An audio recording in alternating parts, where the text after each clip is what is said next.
Can't remember when we fell apart from something that was meant to be, yeah. Forever was the promise in our hearts. Now more and more I wonder where you are. Do I ever cross your mind anytime? Do you ever wake up reaching out to me? Do I ever cross your mind anytime? I miss you.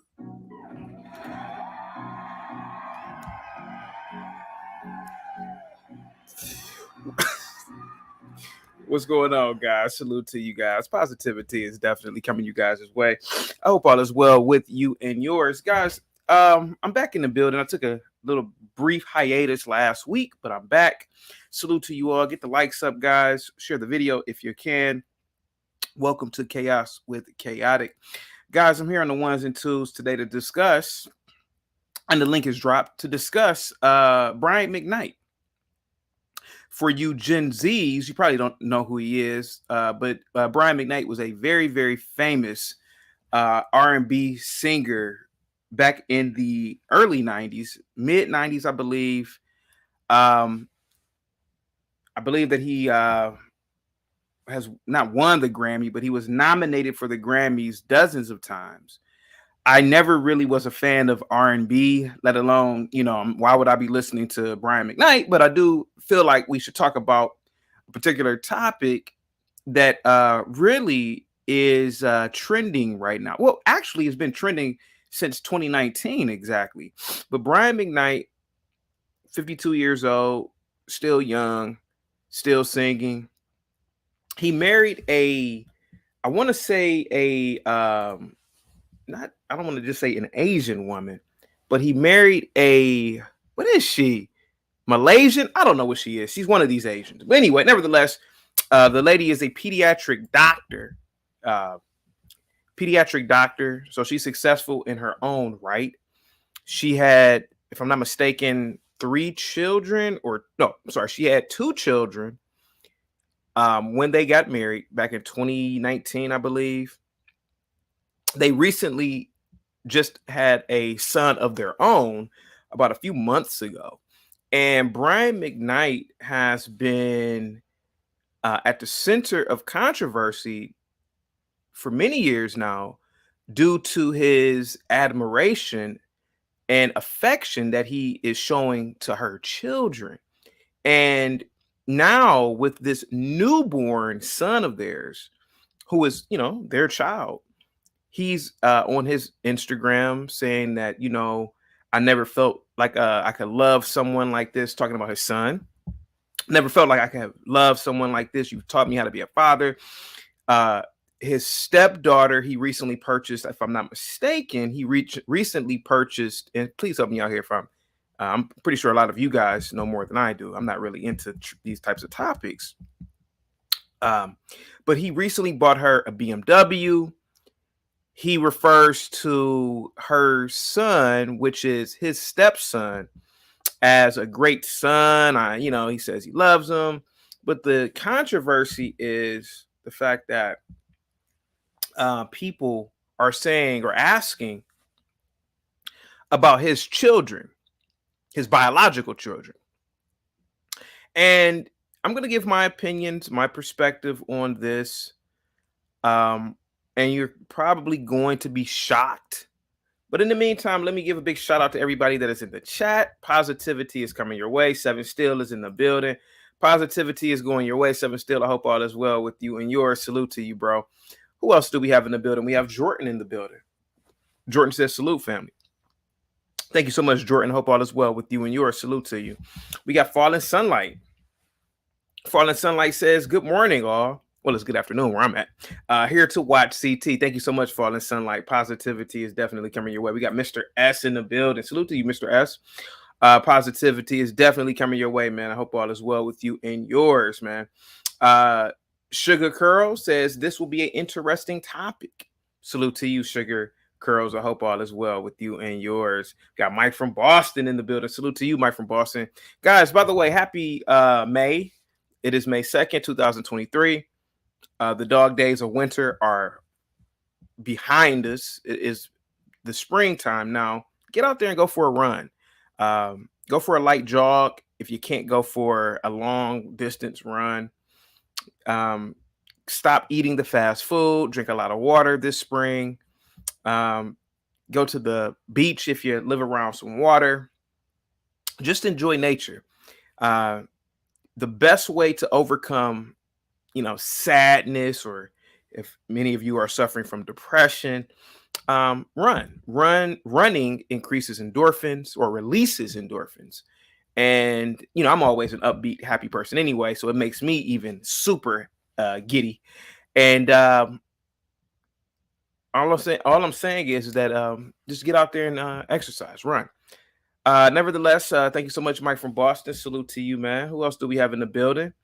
Uh, Let me see. We have who else do we have? We got Khalif in the building. Positivity is definitely coming your way, Khalif. I hope all is well with you and yours. Khalif says, what's this? I know my man Trigger ain't run out of good topics.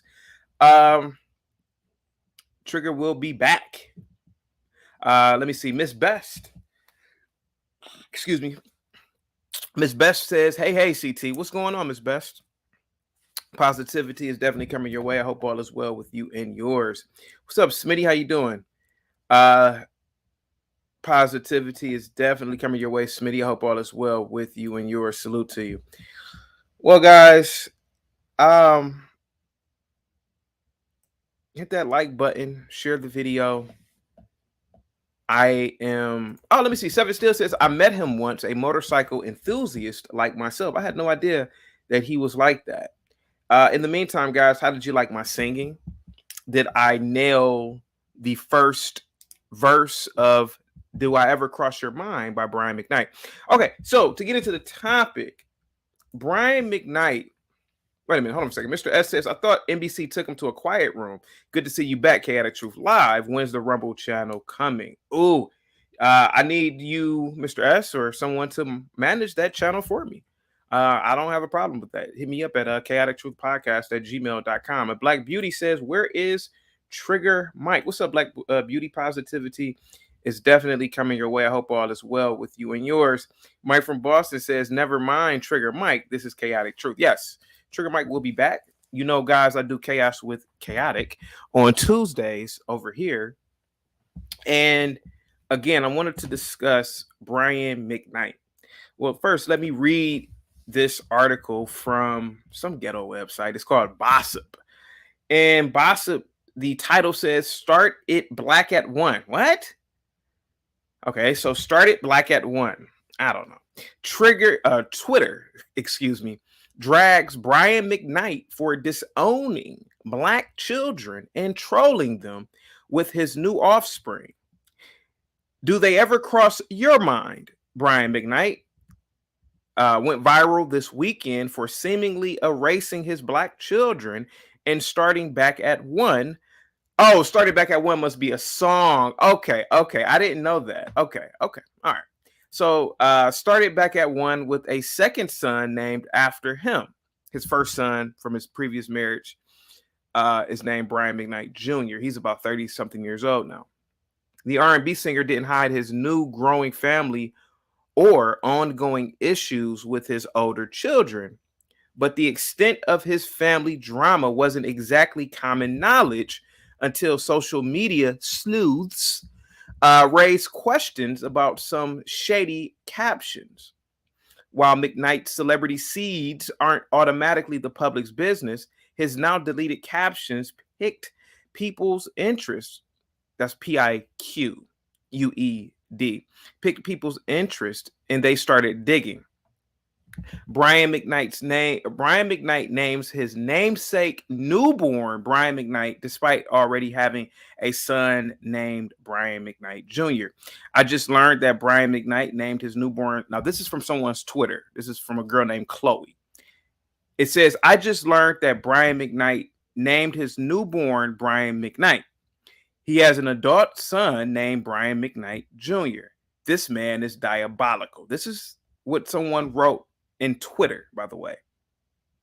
Another person named Kempire sounds like a black dude, says Brian McKnight disowned his biological kids, has named his newborn son Brian, his namesake. But his eldest son is Brian McKnight Jr. This has got to be messy, or this has gotten to be messy. It's a black dude, by the way. McKnight's defenders, I'm a defender of Brian McKnight, by the way. I'm going to tell you why. Brian McKnight's defenders pointed out that the celebs like George Foreman and Boyz II Men's Wanya Morris named multiple children after themselves. And George Foreman definitely did. He has about 30 kids. But that still doesn't explain the over-the-top captions that make it seem like he's never had a wife or kids before marrying his current wife. Her name is Leilani Mendoza in 2017. Okay, so I was incorrect. It wasn't 2019. It was 2017 when they got married. Some girl in another Twitter post wrote, her name is CC Marie, looks like a black girl. Her avatar is black. She wrote, "Child, so Brian McKnight abandoned his black children for an Asian woman who was already a single mother, started taking care of her children like his own, uses her children to sub his black children in IG post, named his son with her junior, but already has a junior. She wrote a mess." Now, the article goes on to say that many thought the post laid it on too thick to be anything but deliberate shade toward his other family. Social media also suggested that the singer confirmed the trolling by swiftly deleting the lengthy captions and limiting the comments. Another Twitter account, I don't know if this person is black or not, it has interviewer, congratulations on the latest edition. How does it feel to be a father raising black? And then it stops. And then there's a post where it's a black woman. She's looking like, what? Okay. Let's see. Somebody wrote on Twitter, my interracial dream came true. 2, I never fathered you. 3, Bree, it's clear to see you've become too dark for me. Come on. The online antagonism was much more than words. Is that a song that he made too? However, social media sleuths noted that the 53-year-old announced the pregnancy of the second Brian Jr. on the first Brian Jr.'s birthday. Brian McKnight in his own Twitter wrote, "My son Brian Jr. is 25 today." Now, this is from 2014. 25 today. Hard to believe that time really flies, and although we barely see eye to eye. Is this okay? Okay, so I'm gonna say this, and a lot of people are gonna be quite surprised at me. I don't have any children. Never thought about having any children, and maybe my point of view doesn't really matter to people who do have children. I grew up in a nuclear family. My mother and father are still married. My experiences are mine and mine alone. Being raised in a family or a nuclear family, the parents, their priority is it are the children, the immediate children, the children in proximity. When Brian McKnight met, her name is Leilani, right? Leilani. When he met Leilani, he started to date her. She had children. Okay, so a lot of men, black men, white men, etc., have always dated and at times married women with children. Generally, men will take on the responsibility of being the father with a woman's child, or the stepchildren. Stepfathers or stepchildren or the step family was very common in the 80s and the 90s. They even had shows about it, Step by Step, because the show emulated real world. Now, me personally, I would never date or marry a single mother.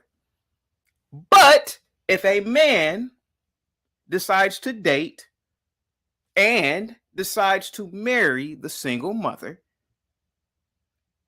then that means that he has become the stepfather. He takes on the responsibilities. He doesn't view that woman's son or daughter as an outsider. He views them as his own children, just like he did with his own biological children. His children were adults in 2017. Now, let's be honest, most relationships dealing with parents and children can be shaky and iffy upon adulthood, particularly from what I have experienced, and I'm pretty sure you have. If the children start begging, wanna live off the parents, I can understand that. Maybe Brian McKnight is an old school dude. He was raised in the church, right? Maybe, yes, he's worth 8-9 million, but maybe he's saying, damn, man, and this is what he said many years ago on Instagram. He said, I don't know why my kids are complaining, especially my son, my Brian McKnight Jr. He's a grown man. He's complaining about me buying cars for these new kids. When he was a kid growing up, I bought him 3.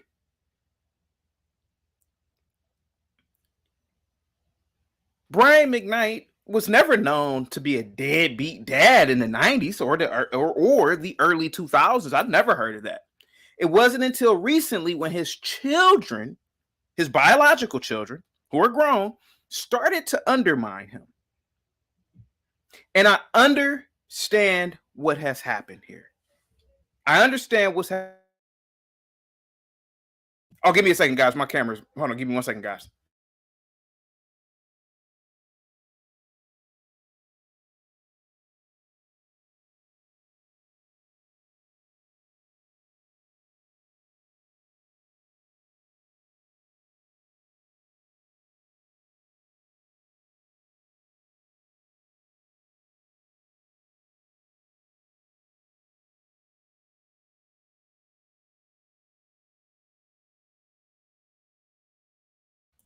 Sorry about that, guys.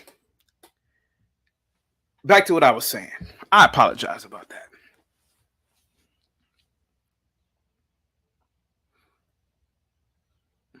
His kids are grown. His kids are adults. They're jealous. They're mad. They're upset. They're going through so many emotions.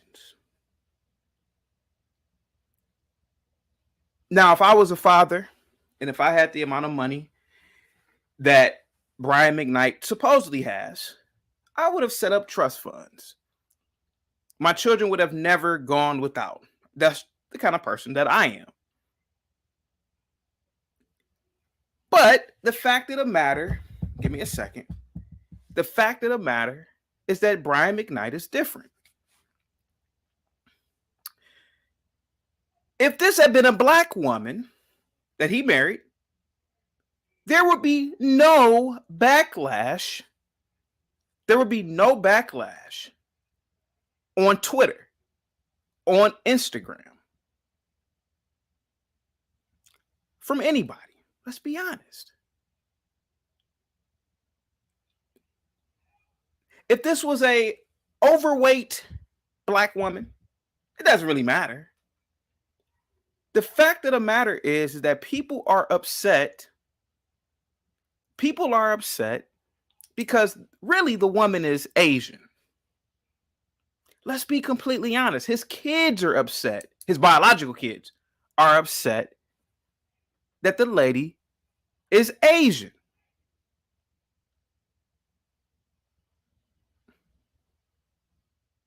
His son broke into his home. His son broke into his home a few years ago.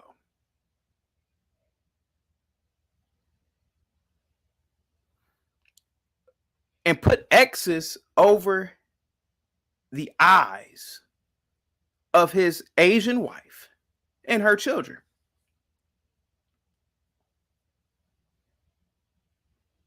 There's a lot of racial hatred in the Black community for other groups of people. Let's be completely honest. I'm the Negro whisperer for a reason. People are not mad, particularly Black people. Black women, let's be honest. They are upset that money is going to that Asian woman. That's what they're really upset about. How come that money ain't going to me?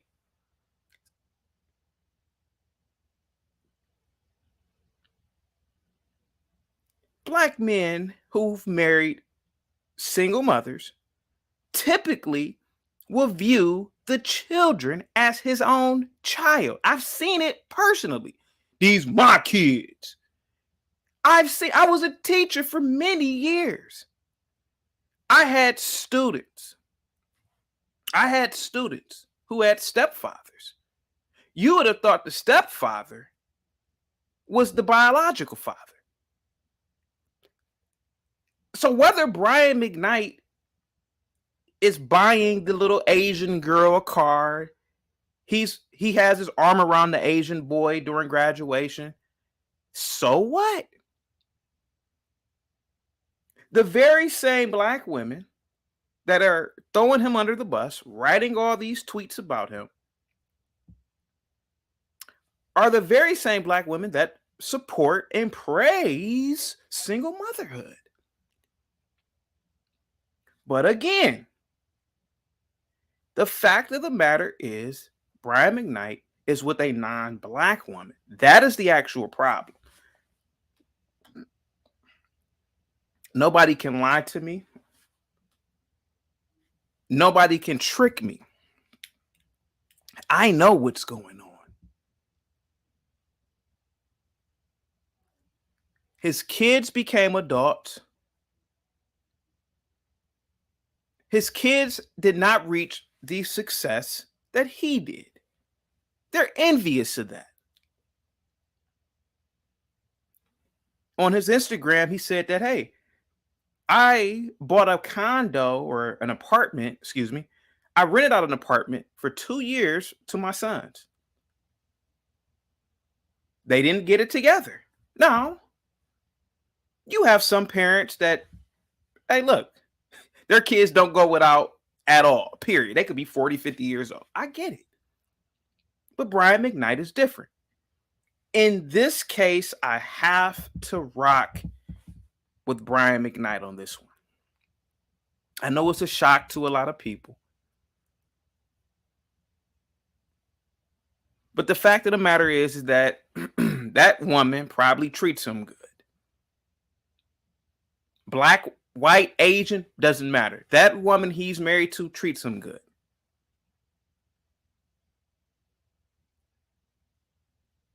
She makes her own money because not only is she a pediatrician, she specializes in the brain. So she probably makes, I don't know, a pediatrician average salary is 150, but because she has a specialization with the brain, she's probably banking 300-400 a year. She doesn't really need his money.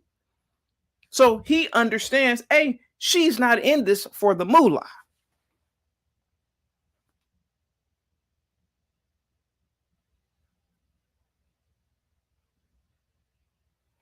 He had mentioned his previous wife, his previous child's mother to his daughter, were in it for the money. Could it just be possible? Could it just be possible that this man has found the love of his life and those kids are not ungrateful? We have this fantasy in the Black community. We have this fantasy in the Black community to romanticize culture. But we can be at times very toxic to each other. And there's nothing wrong with admitting that. Just maybe that Asian woman just happens to treat him better. And those kids just happen to be just better children than his own.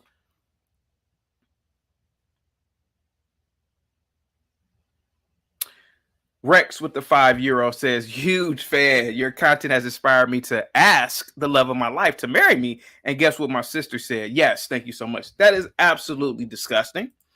That's a despicable joke, but salute to you, sir. Thank you so much for the $5 super chat.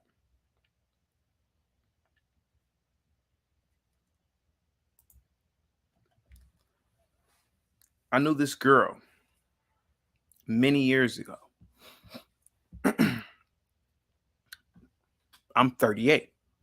So this girl, she's my age. We went to school together. This was about 10 years ago. She's 28 years old. Her dad had remarried when she was about 20. Got a divorce from her mother.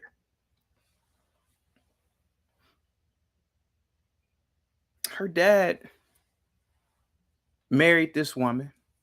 It was a black woman. Her dad married this black woman. They had been married for 8 years.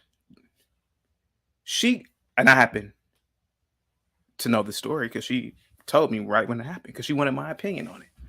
She said, Chaotic, what do you think about this? And again, thank you so much, Rex. She said, what do you think about this situation with me and my dad? He's been married to this woman for 8 years. And I feel like he loves her more than me. I said, I almost said her name. I said, sweetheart, your dad is supposed to love his wife more than you. She didn't understand that concept. She's like, what? I said, yeah. She calls her dad crying. Dad, you love her more than you love me. She crying on the phone. You know what her dad told her? Her dad told her, and I'm quoting, yeah, bitch, that's my damn wife.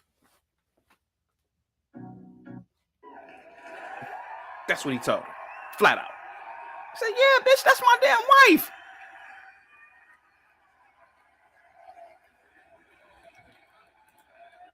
Old school.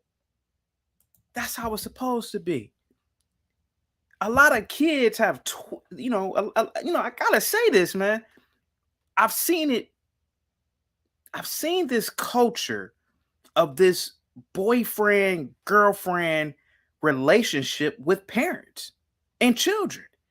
You got in the 90s, I didn't see this with black chicks, especially this sister type behavior. No, and maybe I was just privy to growing up around a certain class of blacks or types, but your mother was your mother.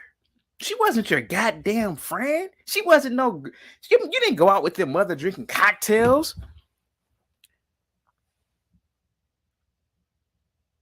I know an older dude many years ago. He's actually my fraternity brother. I really don't want to say this. He said his damn dad was his best friend. I said, what? Man, your dad ain't supposed to be your best friend. Those are just hard. The nigga almost wanted to fight me when I said it. I said, nigga, your dad ain't supposed to be your best friend. He's your father. He's not your buddy. He's not your drinking buddy. My friend, the girl,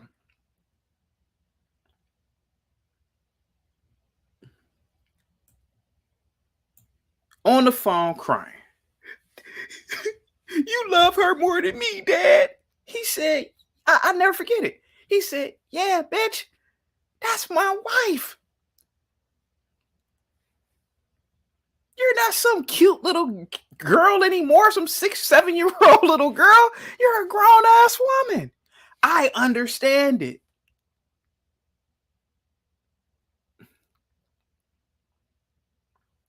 We don't really know. You don't really know the type of relationship. Excuse me. You never really know what kind of relationship that Brian McKnight had with those kids when they became adults. I'm almost willing to bet Brian McKnight treated those kids insanely well when they were children, though. But see, with me being the Negro whisperer, the truth teller, the whistleblower of sorts, I know what happened here. I know what happened. Let me read some of this chat real quick. Let me see. Hannah says he was probably a bad father. No, Hannah, what facts, what evidence do we have to suggest that? We're so quick, and this is what I've noticed as a society. We're so quick to throw people, especially men, and particularly black men, under the bus on false allegations. He was probably a bad father. I never heard anything about him being a bad father in the 90s, the early 2000s. He sure as hell doesn't appear to be a bad father with those kids he has with that his stepchildren. I've seen him on stage years ago with his son performing and singing. So we don't really know what the we don't really know what has happened in that family dynamic with them. Let me see who else is in the building. Miss Best says she probably fearing loss of additional financial support from him, so she tried manipulation. Exactly, talking about my friend. I don't think no, but no, she no. Mm-mm. She was just a daddy's girl when she was a kid. She was a daddy's girl. Her parents were together up until she was 20. Parents got a divorce. She probably still thought she was a daddy's girl. But his dad or her dad found a wife, fell madly in love with her. And the girl, well, not the girl, my friend, at every moment tried to almost like interrupt his relationship with the stepmom. Well, her stepmom. She didn't really refer to her as stepmom. Daddy, I need this. I need that. I need you to do this. Purposely doing things like that to interrupt his engagement with the wife. Interrupting what his dad or interrupting what her dad is doing with his new wife just to spite the new woman. I've seen it. I've seen it. I got to call people out on it.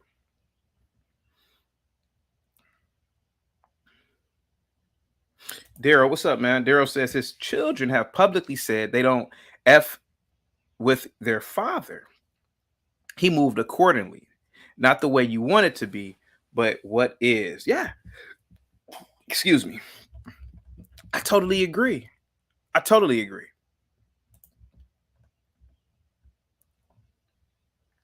They want to interrupt Brian McKnight's happiness just to be spiteful.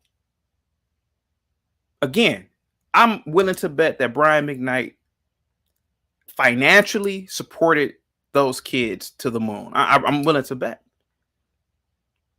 Bought them around producers, bought them around people that could, if they wanted to pursue music, it would be easy for them to get into the door over the regular, over a regular person.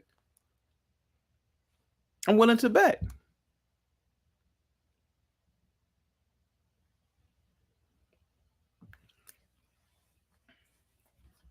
Let's see. Let me see. Let me see. Brandon says, you are out here talking nonsense, asking questions with the presumption that blackness causes a woman to be unable to do things the right way. Brandon, you have to call in. I'm misreading what you're saying here, but I'm not.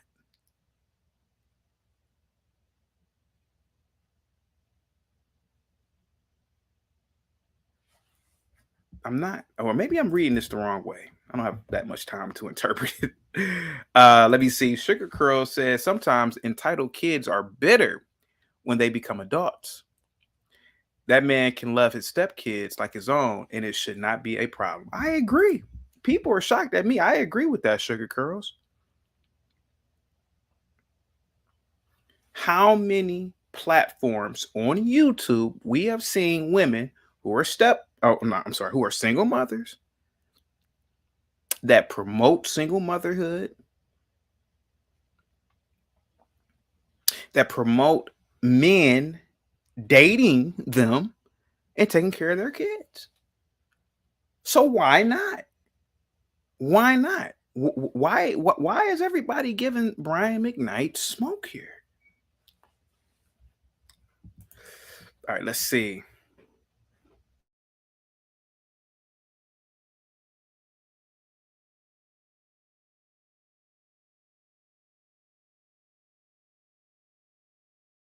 Let me see. Daryl says Mr. Knight had been accused of being a DV offender. I'm sure no one remembered that. I don't remember that. Talking about domestic violence, I don't remember that. But again, I'm telling you, we have to get all of the facts and evidence to what's going on. All right, let me see.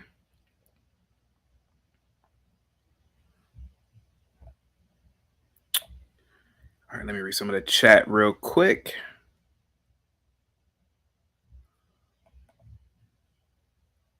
Let me see.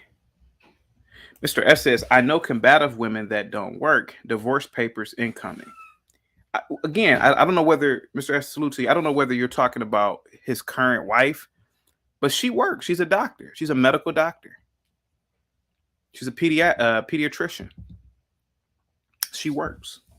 So I don't know if you were talking to somebody in the chat or what's up, Bob? How you doing? Salute to you.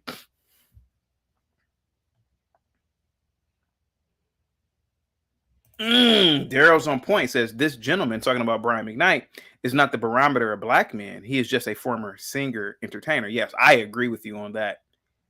The only reason why I'm talking about him is because I feel it necessary to I feel it necessary to speak on his behalf and advocate for him. And again, I know what's going on here, Daryl. The people who are upset with Brian McKnight are upset because he is with a non-black woman. And that's all what it is. That's all what it is. I got nothing to do with the fact that he treats those kids like his own. Sugar Curl says, I remember that he did have DV allegations. He then started doing morning radio shows and gigs because people stopped supporting him. I do not remember that. But then again, I never really listened to R&B, let alone cared about Brian McKnight. But American Negro says you can catch Brian McKnight every Tuesday or Wednesday playing basketball at Venice Beach. Yeah. Brian McKnight does play basketball. He's 6'4". So I'm pretty sure he does play a lot of basketball. I know he had like a post of him playing basketball.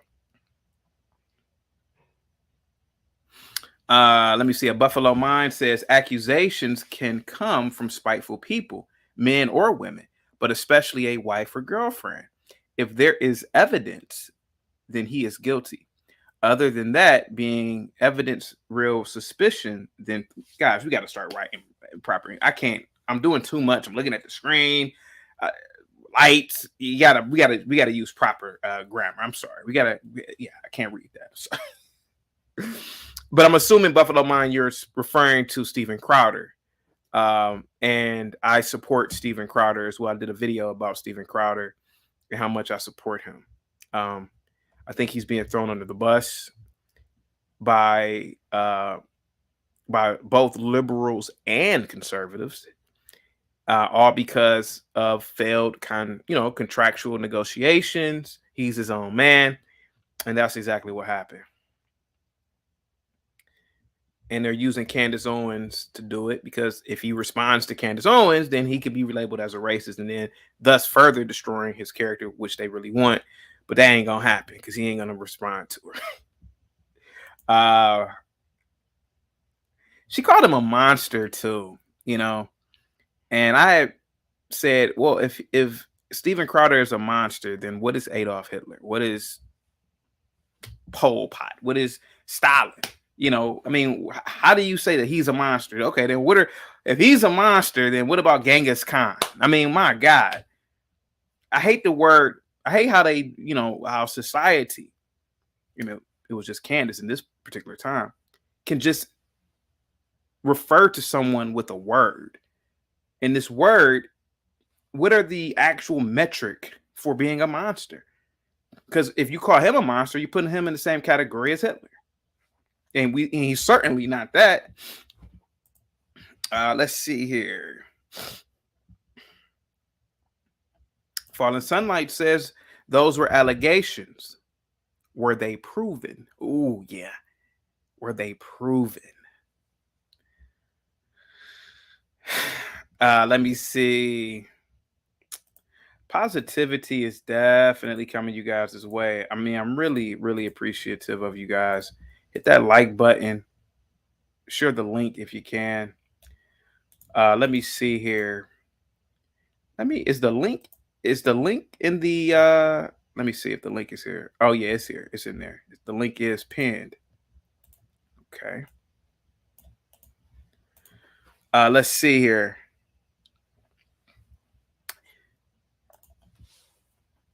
Imperfect Woman of God says some men make things difficult. ...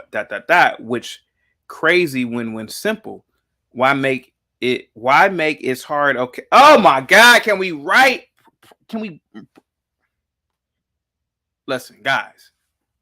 I don't know whether you guys are smoking weed, drinking.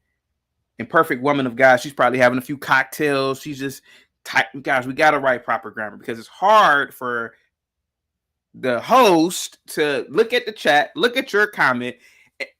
You got to write proper. Okay, what? Look, watch. Some men make things difficult. ... Which crazy when simple. That's not even a complete damn sentence. Then you got an emoji in the wrong place. Why make it hard? Okay, yourself. Like no uppercase, just like why Brian. What is she talking about? I have no idea on earth what this is talking about. Salute to you, Imperfect Woman. God, man. Let me see. Imperfect Woman says, I'm in doctor's office trying.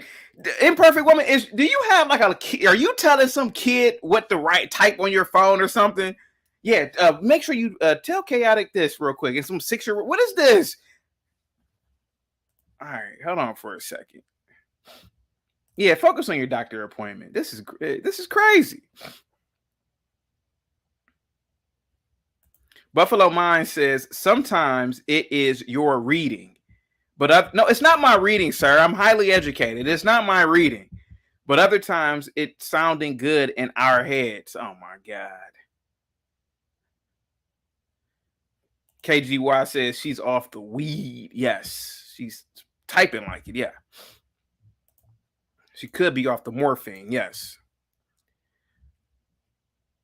But like I said, man, I support Brian McKnight. If anybody wants to call in and voice your opinion, you are free to do so.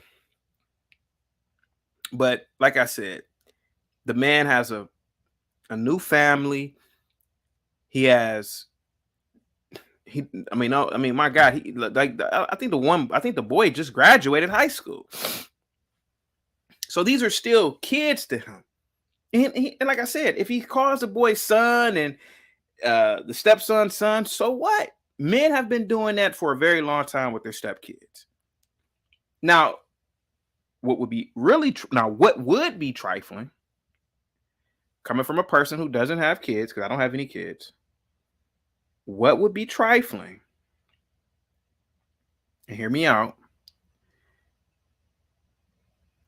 if he had children the same age and they were under the age of 18 and he referred to his stepchildren or he gave them more attention than his own biological kids. That probably will be a problem with me. But his children are too damn grown to be having a hissy fit at this point. Let me see. Buffalo Mind says, talk to text can help some, but others, it will just be even more funny when read out loud. Let me see. Ed, what's up, man? Says Brian McKnight been in the game too long to be judged. Stop hating on the man.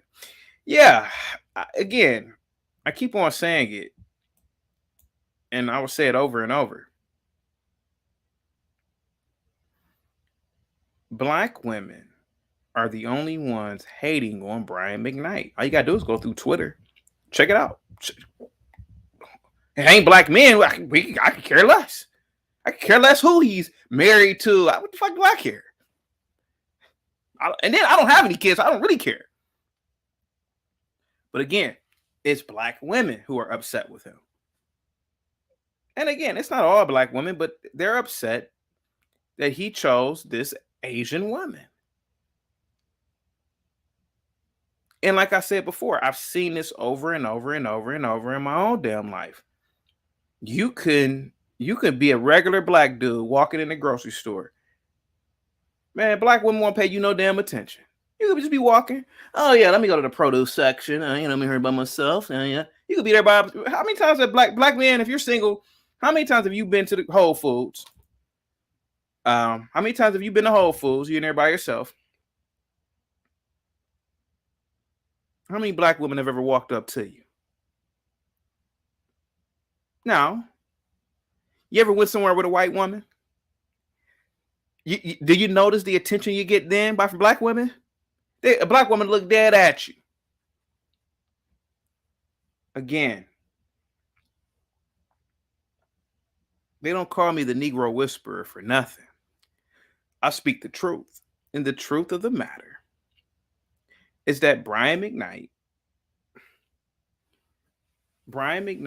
has found a woman who is domestic, probably, who brings some peace, and black women who don't want to compete, who think that their existence should just, garner the attention of Brian McKnight. They're upset. Same thing like with the whole Just Pearly things. If Just Pearly looked like, if Just Pearly looked like Esther Rowe, I don't want to say people's names, but nobody would have cared. But again, it's a certain type of people, a lot of black women, a subculture of black women. Because again, I don't want to say all black women. It's a subculture of black women who want to control the bodies of black men. So now he's with this non-black woman. So now you can't control what he does. You can't tell him what to do. And that really bothers. And that really bothers a lot of black women. Let me see here. Who else is in the chat? Lindora, just call in. Lindora says, now you are no capital letter. You're not supposed to start any sentence with and. I don't know what you are is, but I'm assuming that's your, meaning Y-O-U-R. Now you are assuming she's domestic because of her race. No, period. Yes, she is domestic because of her race. There are differences with people. If you had to categorize from the top to the bottom, the top being the best, which race of women, categorically speaking, are better at domestication, who are you picking? It's Asian women. Stop. Asian women are more domestic than white women, than black women. Yes, it's the truth. It's a part of their culture. Not me, but niggas have a problem with admitting certain truths. And this is why I'm the chaotic truth. This is why I'm the chaotic truth, because I admit the truth. I admit that deep down, even some of you who know, the ones who lie, You know, in life, certain groups of people are better at certain things. Nobody bats an eye when people say black men are better at basketball. So why lie and pretend when somebody says, Asian women are better at being domestic? Let's be honest. Why are we capping? Why are we capping here? If I had a math competition and I had a choice of 3 people, one is an Eskimo, one is a Mexican, and one is from Japan, who in the mother F do you think I'm picking? Picking the one from Japan.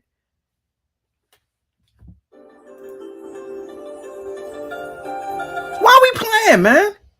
Why do we play these games here?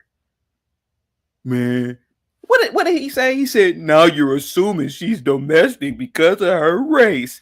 Not assuming a goddamn thing. I'm telling you what I know. These women are more domestic. They are. Oh, yeah.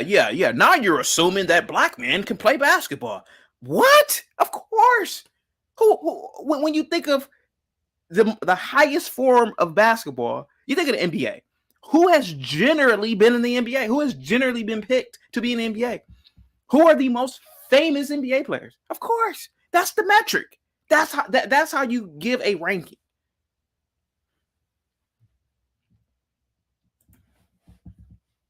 You don't hear no Asian women singing all the single ladies.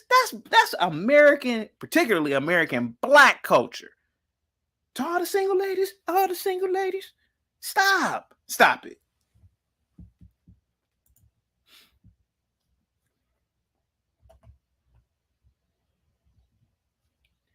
Yeah, let me pick this football team. Yeah, let me get a whole bunch of short Mexicans to be on it. Stop it. We are different, okay? If I got a football team, I'm picking farm boy, white boys, and niggas. I'm not picking no Mexican. I'm not picking anybody from Venezuela. I'm not picking any Japanese. What are we talking about here? Oh yeah, I got this math competition. Let me pick this Eskimo. Come on, man. I got this marathon here. Let me vote. I'm sorry. Let me pick this Eskimo over the Kenyan. Come on, man. Stop. We're not goddamn kids, man. Stop. We ain't gotta lie and sugarcoat nothing for you. Well, I'm not gonna do it. And like I said, Brian McKnight is being ostracized because he has his arm around an Asian woman. That's the only reason, man. It ain't because those aren't his kids. Stop.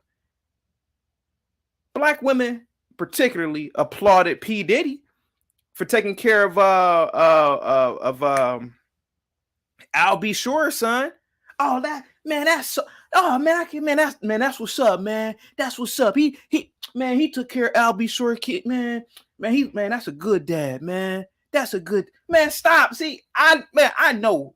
Listen, one thing I do is I know niggas. And we have a selective judgment system in our culture, and it needs to stop.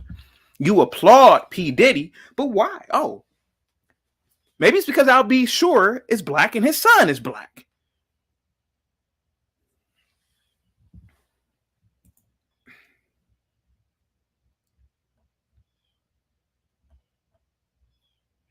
I keep it real, man.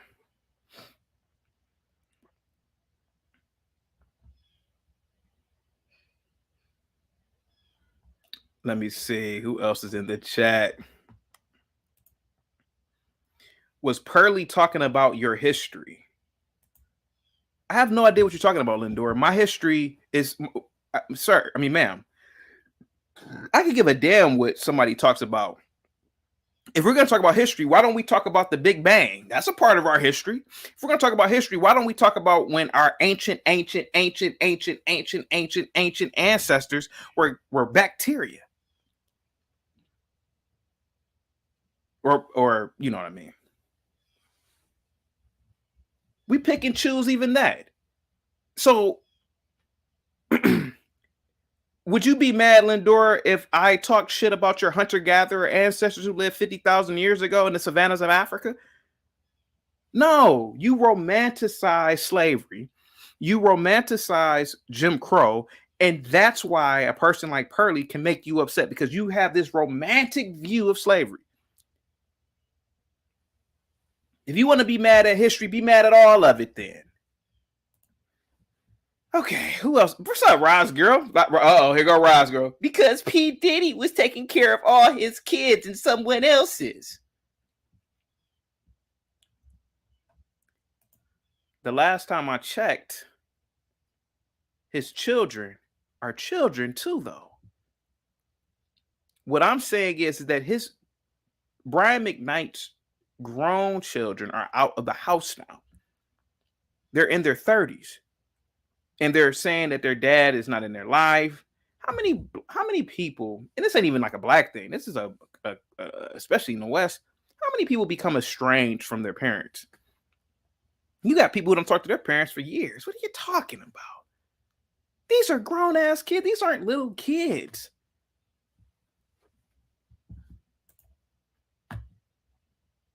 How come dad don't? How come he don't like me more than his new family? Motherfucker, you 33 years you 33 years old. See, I couldn't be his kids' friends. I'm like, nigga, you 34 years old, man. Didn't he take care of you growing up? Yeah. Well, what the fuck? What are you crying for? Because he got a new family, some stepkids who are 15 and 16 years old. You jealous of some 15-year-olds? Nigga, please. That his kids would want to fight me if I was Brian McKnight's kids' friends right now at 30-something years old. They'll want to fight me. They might still on me because I keep it real with them. Like, nigga, how old are you? You in your 30s? He said he loved that dude more than me. He didn't say anything about he loved you more than you. He just said that, hey man, I really appreciate you being a son, and you made me look at fatherhood differently. So what? Maybe he said the same thing about you when you were his age. I mean, what are you talking about?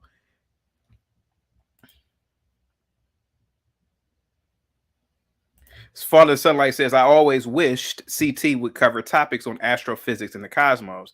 I know he loves those subjects too. Fallen Sunlight, yeah, I do love those topics, but you know, niggas aren't into those topics though. Prime says his stepkids probably respect him. His wife is a doctor and makes good money and respect him. They dated for years. Yeah, that's what I was saying. Oh, good point, Earth. Good point. Earth says nobody is mad at Steve Harvey. He's mad because black men ain't wifing enough of these ran through Keishas. Look, Steve Harvey, he has grown daughters. Grown. I don't see people get mad at him when he talks about how much he loves Lori Harvey, which is his stepdaughter. Again, people pick and choose. And in this case, it's because of that woman not being black. JB, Steve Harvey will beat you up, man. Be quiet. Let me see here. Prime says white people cut their kids off for dating out. Black men get disrespected and aren't supposed to cut people off. Laugh out loud. Excuse me. I don't know if white people generally cut you off for stuff like that. I don't know if they do stuff like that.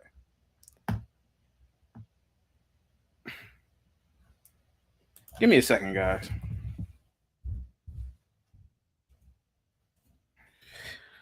Let me see. Roz Girl says Steve Harvey is teaching men how to be gentlemen and chivalrous. Oh my God. Chivalrous. I can't say it. I know it's chivalry, but chivalrous. Why can't I say this word? Chivalry, chivalrous. Ooh, man. Must have a lot of I don't know. I don't even think chivalrous. You know what? Maybe chivalrous is not even a damn word. That's probably why I can't say it. Chivalrous.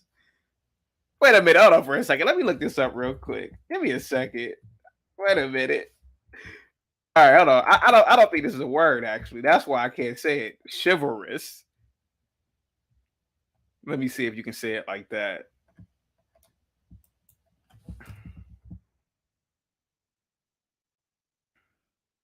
Chivalrous. Yeah, I said it right. Okay. I just looked it up. Chivalrous. Okay. What's up, Beak, man? Positivity is coming your way. Beak says F all in sunlight. I always love CT stories. Yep.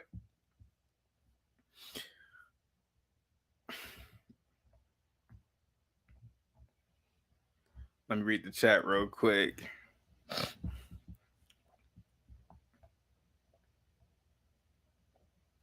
Let me see.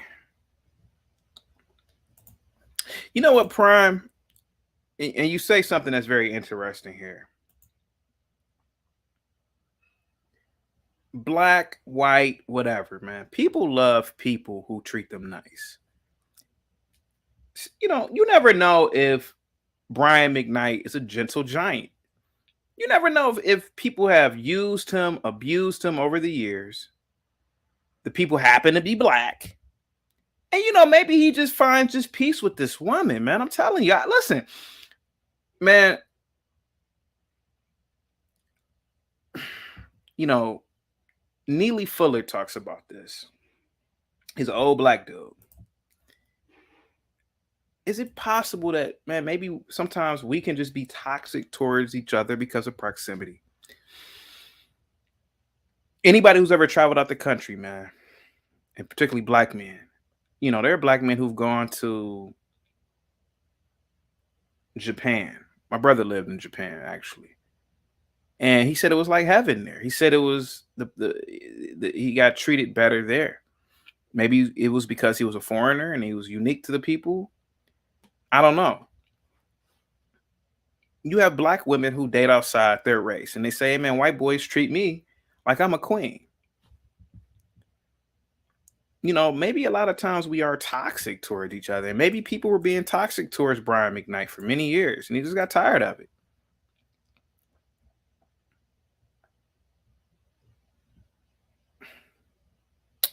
Kyle says, at Lindora, people love who they love.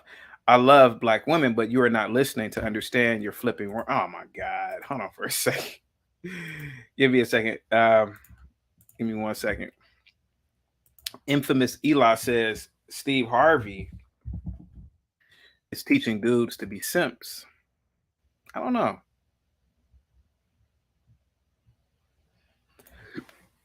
Excuse me.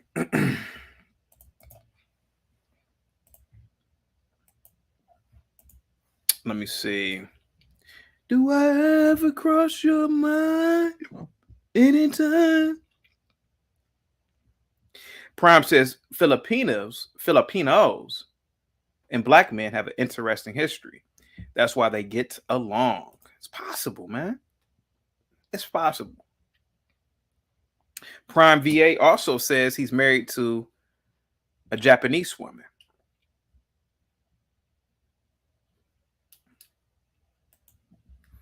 Like I said, man, if Brian McKnight had married a black single mother, particularly if she looked like Esther Rowe, black women would be applauding that black woman. Girl, you got you a good man. He taking care of your kids. He buying your daughter this. He said that he loved them, you know, girl. And then they also say, and his biological kids ain't shit. You know, they broke into his house. They mad, girl. They must not appreciate. See, man, tell me I'm lying. Tell me I'm lying. But I know, man. And I hope somebody is watching this and can put this in the shade. You know, normally I don't really care about going viral, but this is true. His kids don't like that woman because she's Asian. Let's be honest. Let's be honest. Let's be honest here. Can't fool me. I already know what's going on.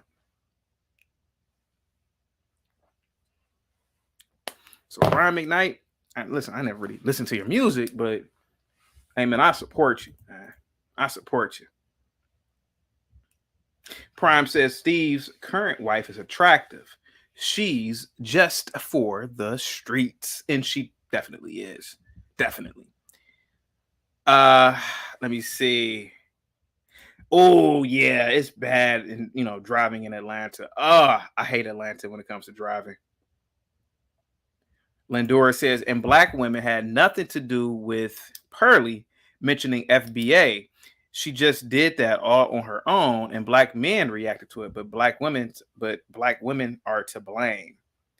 Lindora, you gotta write in proper grammar. I'm sorry.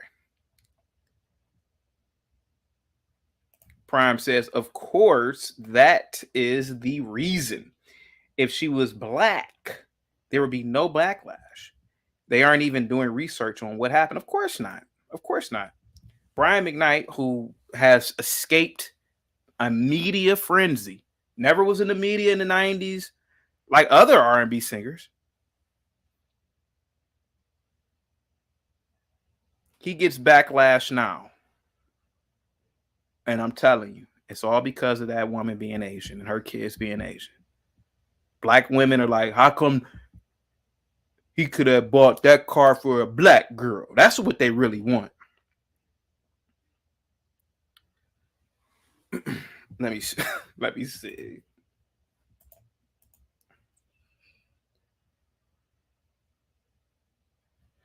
Dynamite says, one, you're like a dream come true.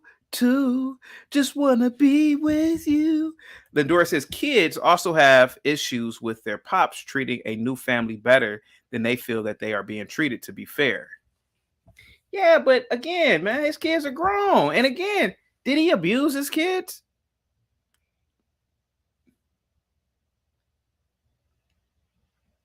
Again, he's mentioned over and over, like, look, man, I bought these kids cars. They went to the best schools growing up. I mean, what more do they want from you, man? They're 49 years old. They're not 49, though.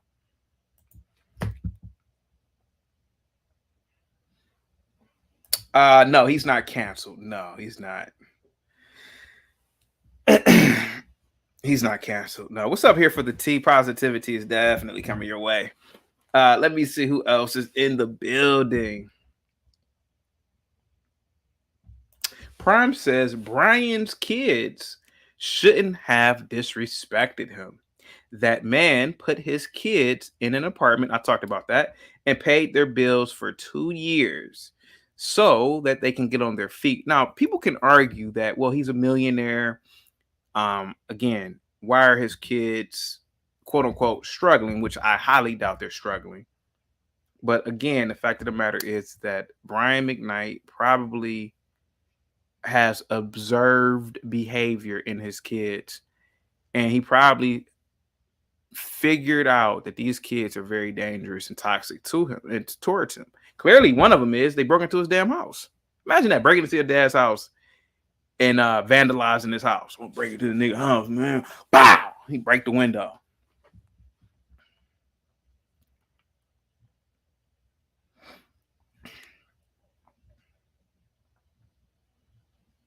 Mr. S says they'll pick an uptick of streams of his music, equating that for more money. Many people, including I, didn't know about Brian McKnight before this chaos. Yeah, you're too young to know about Brian McKnight.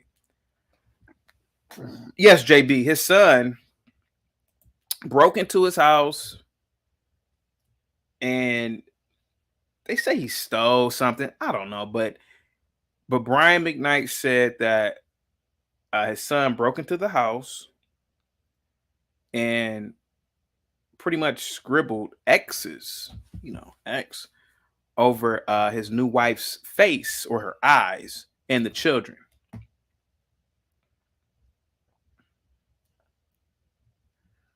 Prime says, right. Why would you support someone trying to harm me? Exactly.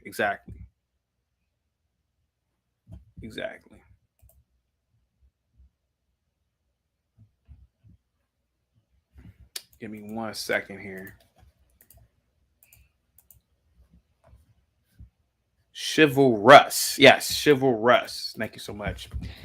Guys, hit that like button. Salute to you all. Positivity is coming your way. Did anybody see the NFL draft, by the way? This one kid, what's the guy's name? Anthony. Anthony Richardson. He got selected by the Colts. Kid is about to be a monster in the NFL. Monster. Um, he's only 20, but an incredible freaking nature. Let me see.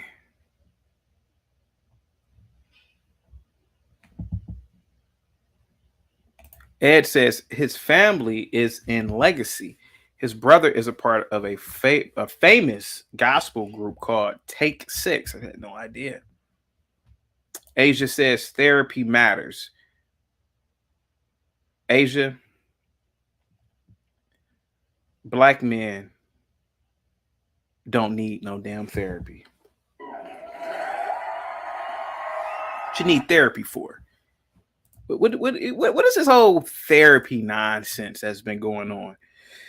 You live in the greatest country on the planet. You have resources in abundance. You have some of the top universities.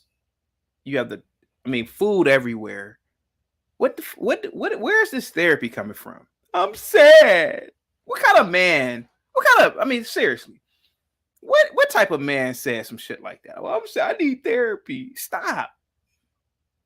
You know who needs therapy? The Uyghurs in China who are in concentration camps being forced to make iPhones for pennies on the dollar.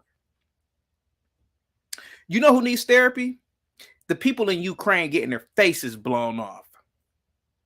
I rock with you, Asia, but that was stupid. Therapy. Therapy matters. Stop it. I can't take a Negro crying. Literally, man. Listen, this therapy thing is absurd. And maybe I should do a whole show on that. Could you imagine, fellas in the chat, 20 years ago, a black man talking about he needs therapy? Man, somebody would have knocked his teeth out of his mouth. What are you, therapy? What are you, a bitch? Therapy is another tool, technique to undermine the black community. You blacks, especially, are the wealthiest Africans on the planet. You live better than black Brazilians. You live better than blacks in Guyana. You live better than blacks in the islands. You live better than blacks in Africa. Tenfold. You have Liberia, a utter shithole. No stability. No infrastructure. Do you know that in Liberia, politicians openly defecate on the beaches? Go to India. I'll challenge anybody. Go to India. See how tough you have it in America. Tell me how tough you really have it when you come back from India. You'll be in India doodling in a hole somewhere at a restaurant. I'm sad.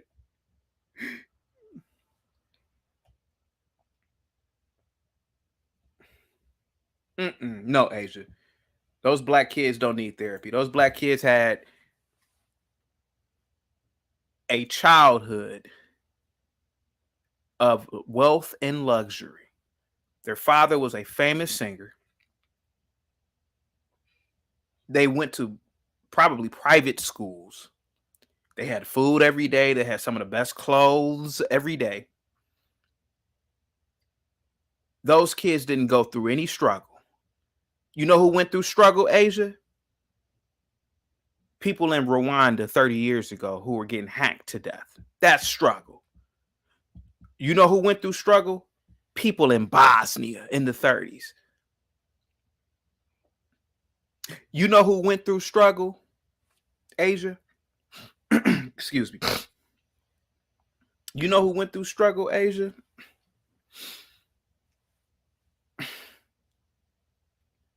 People in North Korea.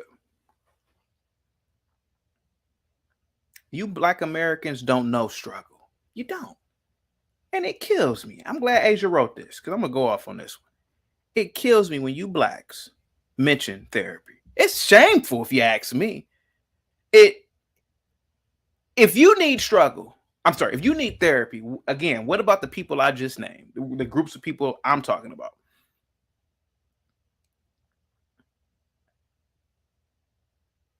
What country is that? Is that Malaysia? Where the king? What country is that where the king he lives in Germany? Is it Malaysia? There are people in that country who have said things about that king. Oh man, let me put this up because I want to give accurate information. Excuse me, guys. I want to give accurate information here. No, this isn't it.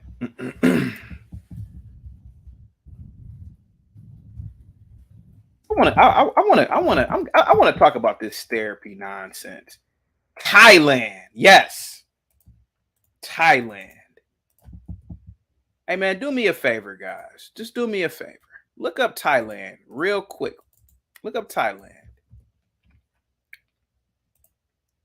Take your ass to Thailand and talk about King.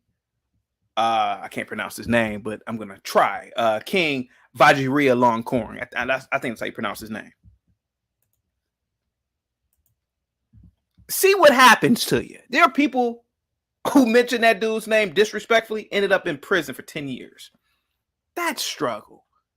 Where you can't even say any kind of comment about a politician or a monarch. That struggle. So all that his kids need therapy, miss me with that. His kids don't need no damn therapy. They need a person like me, man, to put them in shape. Because I'll tell them about some therapy. See, they'd want to fight me. They'd probably want to shoot me. Because I'll tell them, like, you little ungrateful little bastard. Your dad, you inherited your dad's height, his singing ability. You grew up wealthy as a kid. You grew up wealthier because your father was a millionaire. So you already grew up wealthy because you're an American compared to other people on the planet. But then you grew up with a wealthy father who was famous. You were in the limelight. You were singing with them on TV. My God, man, what are you? What did you? I have a little cousin. She's in her 20s. One day, me and her got to talking. She was talking about some therapy and trauma. I said, what? She went to an Ivy League school. She went to elite private colleges, private schools all her life, went to private school, a private college. I'm not going to mention the college. It's a very elite college. It's in the Ivies. She's talking to me about therapy. I said, what the I almost cussed her out. I said, what the fuck are you talking about? You haven't went through any struggle? That's shameful for you to even say something like that. Trauma? What trauma did you have growing up in America? Going to private schools? I'm not going to tell you my trauma story. I said, man, get the... Almost... I couldn't believe it. Couldn't believe it. I'm not going to tell you my trauma story. What? Let me see here. Therapy. I wish somebody would talk to me about some damn therapy, Asia. A grown man. Therapy.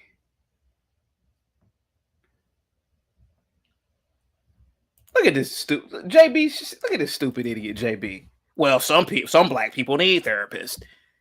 JB, if you grew up in America, you don't need no damn therapy. Stop. That is shameful, man. This product that's being sold. You guys are depressed. You guys have trauma. In America, what trauma are you talking about? There are places on the planet that have no running water, JB. Haiti. Aren't you from Haiti, sir? What are you talking about? Just little things like that. No running water. Trauma. Nigga, please. The link is pinned at the top, JB.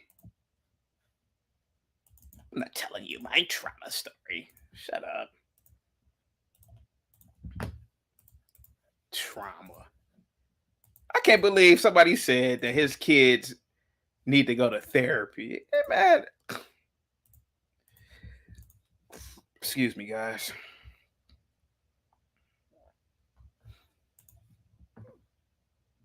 Hold on for a second. JoJo says I grew up in Haiti. Port-au-Prince, assuming. I have not had any therapy, and I'm doing mighty fine in life. Oh, I love that third world mindset that comes over here. I can only imagine what a lot of third world people come over here today. They just sit back and laugh at you silly, stupid Americans.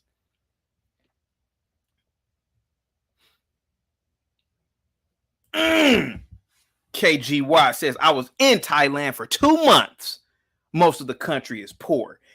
KGY, let these Americans know how lucky they are not to have a monarch like that king that they have in Thailand.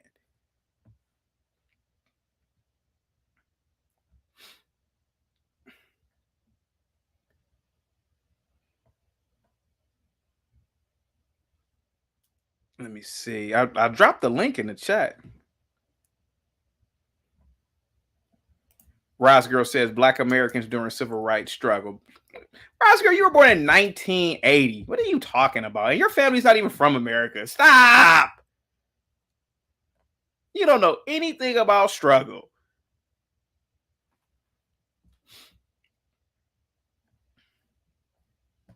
Give me a second here.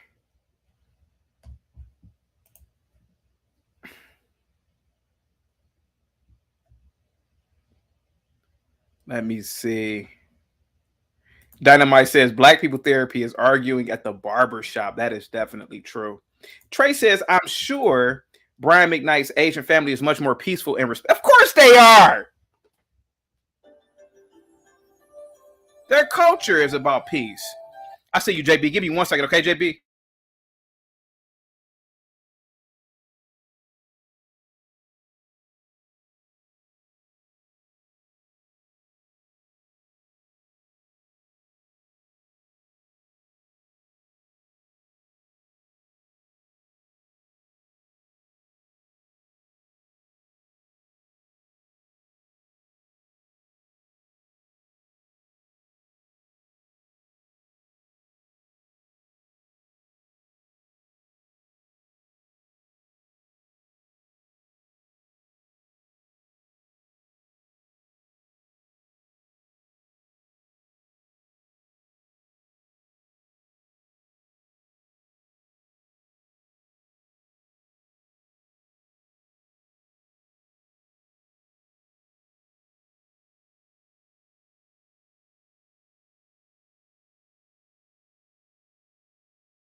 Yeah. Hey, what's going on? You hear me? What's up, man? How you doing? I'm all right. How you doing? Real good. Go ahead, sir. Wait, hold on 1 second. Okay. So, what's your disagreement with therapy? You're asking me what's my disagreement with therapy? Yeah, you don't believe in it at all? I don't believe in it in terms of being an American, no. Why is that? Because America is a first world country. You don't go through, there are no struggles here. So you saying people don't go through traumatic experiences in America that they need help with? Sir, again, the push for therapy has become marketed now like McDonald's. It's pushed towards everybody. That's the problem. The problem isn't, listen, I understand if you got into a horrific car accident and 2 of your family members died, yeah, maybe you need to talk to somebody. But most people don't go through those experiences. But they're trying to market therapy and they're trying to say that well, you've gone through something. No, you haven't. Go ahead. Now, I do agree that it is marketed to everybody. Yeah.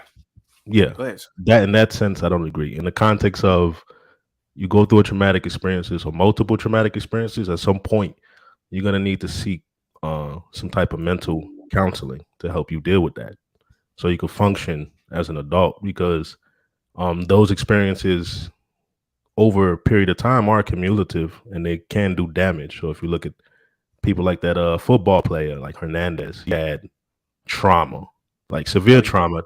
No, he Yeah, didn't. he did. They, No, he yeah, didn't. yes, No, no, yes, he he didn't. did. They No, he didn't. examined his No, he didn't. brain. He He was a suffered from. selfish. He was a selfish, psychopathic criminal. Yeah, There he are had mental. there are so many people who in the NFL. There are thousands that don't do what he did. He was a criminal. He was a psychopath. That's what he Nah, was. I mean, just His name was a looking psychopath. post just looking at his Psychopath, like sir. what they examined about his brain, he had like Sir, some of the worst forms sir, of. sir. But that doesn't excuse what he did. I'm just Are you a saying. doctor? No, but I know how to read and comprehend. Okay. So, Well, nevertheless, sir. In my opinion, therapy is for soft, weak, girly men. Go ahead. okay, I believe therapy is not for everybody, but I think therapy is for specific people that go through traumatic situations. Like me, I've Um, went through therapy myself. yeah, yeah. I have Again, I have anxiety. okay. So Again, I do said you know therapy is for soft, weak, do, girly men. do you know what anxiety is? Not really. What is it? It's just your body going in fight or flight. It's just overactive. That's all it Sir. is. Oh, go ahead. I'm listening. But you Go ahead. said you into STEM and science and No, sir. I'm just a dude on YouTube talking. Go ahead. okay, so you don't really have a unified ideology. You don't Sir, really have a I unified. just literally told you I'm a dude on YouTube talking, man. What do you take from that? I take that you're kind of stupid. Okay. That I don't really believe that you're truly an intellectual and Mm-hmm. that you understand the nature of ideas and how Mm-hmm. ideas form. I don't think you were ever a professor or a teacher. I would never Mm-hmm. send my kid to be educated by you ever. Is that it? Yeah. Okay. And you need to really get off the air because you Mm-hmm. bring the IQ level low because Mm-hmm. you don't really like science. You envy science because you Mm-hmm. couldn't do it yourself. That's the conclusion that I draw from you. And you could be right. But what does that have to do with someone in a chat saying that Brian McKnight's kids should seek therapy, sir? They didn't have a traumatic life growing up in America with a wealthy, famous father. That was the whole argument that we're talking about. You can say whatever you want to say about me, sir, but I know what was said in the chat. The chat said, and the young lady said that maybe his kids who grew up wealthy in America should go through therapy. Why? Why should his kids go through therapy, sir? Well, I'm responding to what you said to response to that comment. You Man, go that said ahead. Yeah, black go ahead. men need therapy. That's what I'm Black responding. men. Okay, let me ask you a question, sir. What about the black men who were in Rwanda 30 years ago, sir? I don't care about Rwandans. Yeah, typical. Typical. What you mean typical? It's A Rwandan typical. doesn't give a damn It's, about me over here. sir, you Americans, and you're an American, JB. You can pretend that you can claim Haiti all you want, but you can't. You want. I bet you won't cam up, and you're in Haiti in Port-au-Prince right now. No, You that's for my American, lineage. That's my lineage. My sir. Your parents were lineage is born. America, sir. I'm first JB, born Haitian American. JB, you're talking to me, sir. You're not talking to I'm some giving you bullshit. facts. I'm giving you facts. Sir, it's also a fact that the Big Bang happened. Are you also going to say your lineage is the Stardust too? Do not see the relevancy between that analogy. Exactly. Go ahead. Yeah, so Your there are lineage certain isn't accurate, individuals sir. How do you think the Haitians got over there? because you guys How do you think the participated Haitians got there? You think and they just so poofed and they got there? You think that this is a video game and oh, we're just here now? What are you talking about? Your lineage is African. okay, if I go past before Haiti, where am I going to trace it at? West Africa? Well, where? Benin? Where? I'm gonna focus on the ethnic group that I belong to. You have not gone through anything traumatic, sir, compared to people How who do have you know? experienced. Okay, if you want to compare it, Are you living through a genocide right now? You want me to name you some recent genocide since I'm stupid? I'll name you one. You ever heard of the Isaac genocide, sir? You know what you're ever doing? heard JB, have you ever heard of the Isaac genocide? I don't care about those people over there, bro. Of course you don't. All I'm saying, sir, is that there are Don't people live over who there. actually Don't care. there are people who, It's an S-hole country, bro. It's a I failed don't state. give a ass if it's an S-hole country or not. The fact of the matter is that it is a tragedy that you have people like yourself who are talking about black men need therapy, sir. When there are people who are, I didn't say all, some do. you said This is what you said, JB. I need therapy because I have anxiety. You sound like a woman. Well, first of all, you didn't let me You finish. sound like a woman, sir. You're not an intellectual, bro. So what? I'm You need to get asking off you, the sir. air. You're a Sir, bad example of a do black man. Brian We need a McKnight's smarter black man here on here, bro. do Brian McKnight's kids need therapy, sir? That was the question. Okay. Or that Okay. was If we're gonna go with that question, right? yeah. I don't know. You know why? Because I don't know what went on in that household. Based on what Brian McKnight has been saying, it seems like he was a good dad, based on what he's saying. But he also said that he spoiled his kids, and he blames himself for why they're not at a point where they're productive members of society. So he also should share some of the responsibility why you're so gung ho on Brian McKnight. I'm gung ho on Brian McKnight, sir, because I know, JB, why Brian McKnight is being vilified on Twitter and on Instagram.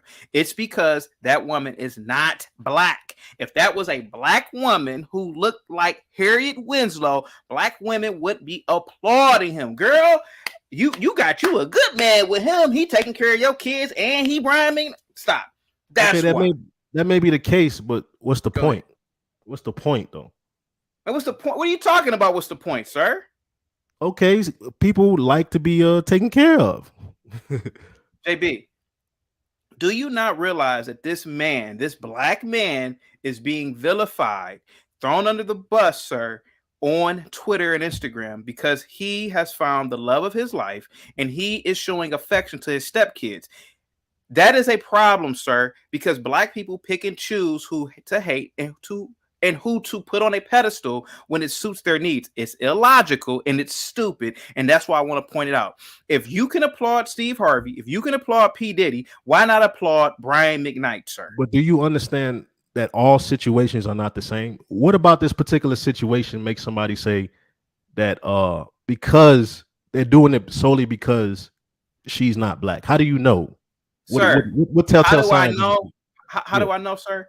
Because there are indicators. The indicators are this. JB, I myself, sir, have literally gone to places like Whole Foods by myself many years ago. I could walk down an aisle. It could be a black chick. She ain't paying me no attention. You walk down the aisle with a white chick the next week, you get every black woman in there looking at you. What I'm saying, sir, is this is typical. It's a subculture of idiocracy, sir. And it needs to stop. Is it black women or is it female nature? It is a black subculture. Is it female nature? Again, sir, it is idiocy. Okay, it is what you're talking about. Like, I've been in public with black women, and other black women notice me too. Just like I've been in public with white women. Or a woman, an attractive woman by your side, going to increase your stock no matter what, whether it's black or not. You know what I'm saying? Like, women are going to look at you, especially if she's attractive. If she's a black woman that is attractive, and she's by your side, women are going to look at you. Black women will look at you. Bro. So I'm trying to understand this argument that you're saying that the response is irrational, it's illogical. What are you saying, sir? Sir, aren't you getting tired of black men getting thrown under the bus? Yeah, but we gotta understand the situation. Like, is he really getting thrown under the bus, or are people just commenting on Twitter and then we're responding? Yeah, commenting on Twitter is being thrown under the bus, sir. I mean, so you're getting mad at me because I come on YouTube and talk. Isn't it the same thing with? No, because I'm getting mad at you because I'm having an intelligent conversation. At first, I did not insult you, and then all of a sudden, you just like, I'm just a man on YouTube. No, you're chaotic. Truth. I'm a man on. Okay. So, like, you have ideas. You have an ideology, you have a viewpoint, and you look at black people like, okay, I can tell them what to do, how to live, I can critique them. You look at it as one big community. Okay. Some people don't look at it like that. You know what I'm saying? Okay. And some people have bad relationships with their kids. Yeah. Like, and that's what I said earlier. He has a bad relationship with his kids. What does race have to do with it, though? What is the race? Do with it because he's being vilified and undermined because he is with an Asian woman, sir. That's why I brought it up. Why are you pretending? Where is he being vilified? Twitter, Facebook? Yeah, Twitter, Instagram. Yeah. How do you know those are not bots? How do you know that? How do you know those are not bots? I could create a bot to go crazy on you right now, bro. Let's get you the fuck up out of here. bop my ass. I had to kick JB up out of here. He was annoying me. Let me see. Who else is in the chat? Gardening says the outcry is not about him publicly loving his wife and stepchildren. To the contrary, people are upset that he has to disparage his older children to do so. He hasn't disparaged his older children. I didn't see that, Gardening Girl. I saw a man literally. He writes posts. He says, "Hey, this newborn baby boy is the love of my life." So what? So what? That's not disparaging to me. I don't have any children, but I can tell you this. Gardening, I don't know if you heard the story that I was saying earlier. I knew a girl. She called her father. Her father had remarried. The girl was talking to her father and said, "You don't love me no more, Daddy. You love her more than me." Talking about the new mother. My friend was like almost 30 at the time. Her dad on the phone said, "Yeah, bitch, that's my wife. That's my wife. What the fuck are you talking about?"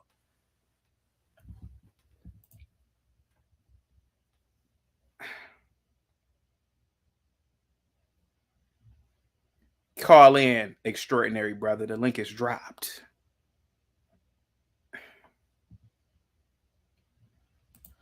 Let's see. Your Sports Now says JB is the type to think a man is strong by letting a woman talk to him any kind of way. It's possible. It's possible. Let me see. Let me see. Asia says, I agree. Chaotic swears black women don't like him and his wife is black. No, I'm not saying that black women don't like me. What I'm saying is that you don't get the attention of a black woman until there's a white woman generally involved. Look at what happened with Just Pearly Things. I gotta call people's names out. Six the Goddess. The other girl, it was other women making videos about this woman, all because black men had showed Just Pearly Things attention. Let's be honest. Let's be honest. If Just Pearly Things looked like Medgar Evers, you wouldn't have heard any black women say a damn thing. Let's be completely honest.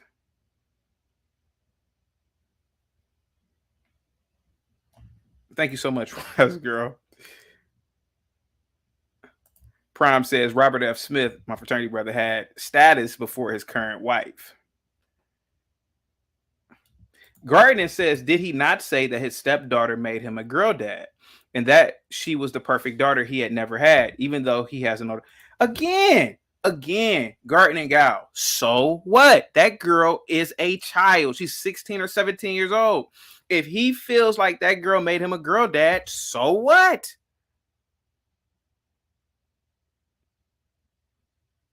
Maybe she is the perfect daughter. Maybe she is to him. So what? So what? If he would have said that about a black 16, 17-year-old, nobody would say anything. Maybe that girl isn't, maybe his biological daughter is an asshole.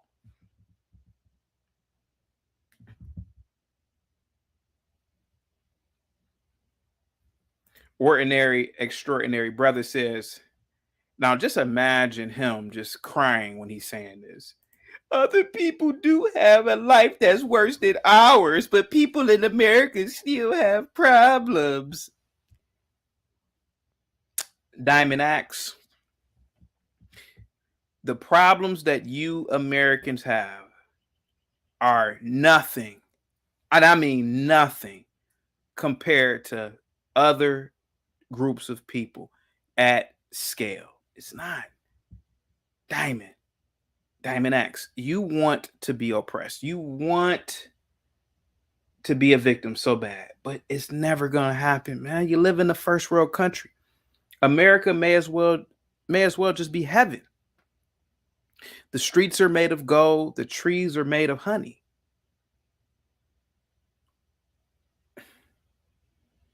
Your standard of living here is the highest Your human rights here are second to none. Do you know what's going on in Uganda right now? Ordinary, extraordinary brother. Do you know that if you are a homosexual, you can be killed in Uganda legally by the government? I was on a panel the other day, Diamond. There was a girl, she was a lesbian. She was trying to question the freedoms in America. I said, how dare you? How dare you disrespect this country like this? When you couldn't even be gay in black countries. We're not even going to talk about other countries, but let's just talk about black countries. I told her, I said, if you were in Uganda, ma'am, you couldn't be openly, you couldn't even say you're gay without being in prison. So what I'm saying is to the original comment,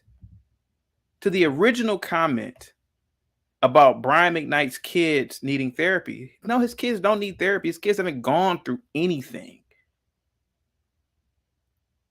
And then it got to, oh, there are problems in America. People do need therapy. No, you don't have problems in America. KGY says, CT, it takes traveling outside of the country to understand. Just telling these people how good they have it isn't enough for them to get it. Yeah, unfortunately, no. You're right, KGY. They won't get it. They will never get it. They will never get that. I mean, there are genocides and other tragedies taking place right now. Do you know what happened just 4 days ago? Was it 4 days ago in Burkina Faso? Do you guys know what happened? The government, security forces in the government massacred a village of 100 and something people, children. People are, I mean, what do you, I mean, I can't take this thing that, well, maybe Brian McKnight's kids need therapy. What about therapy? What? You guys aren't going through anything here, man.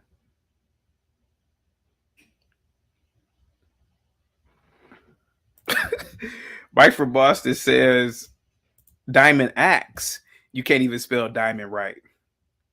Trey says, fat ass Americans ordering Uber Eats to their front door, talking about how hard they got it. Fuck out of here. Yes. Trey, I'm telling you, man, it is shameful. Here goes JB. He's talking about he needs therapy because he has anxiety. I mean, can you imagine how first world that sounds?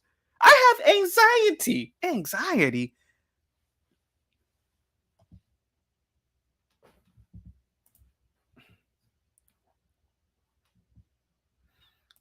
Diamond Axe says, CT, it seems like you don't love black people, but I bet you your pain comes from the fact that you feel like we have mistreated you. What the hell are you talking about? Just call in, man. Call in. I don't have time for you right now in the chat. Gardner says, you are wrong. The stepdaughter is older than his biological daughter, as is normally the case with your antics. Your dissent is, this topic is faulty at best. Good luck to you. Again, it doesn't matter what you say, Gardner. I mean, look, like I said before, the black community applauds when black men date and marry single mothers with kids. And you know as well as I do, Gardner, that if that was a black woman that he had gotten with children, nobody will be talking shit about him on Twitter and Instagram. Let's be completely honest. People are talking shit about him because you guys actually place value on non-black people. That's why. That's why he is still relevant now. Brian McKnight wouldn't be relevant if this scandal was not at the forefront. Let's be honest. JB says, I need therapy. What else? I mean, what a girly man. I need therapy. JB, I'm shocked, man.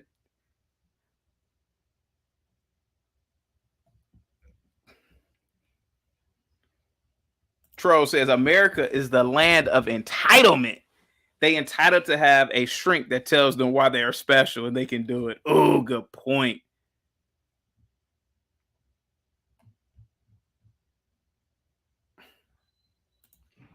Let me drop the link one more time. I need therapy.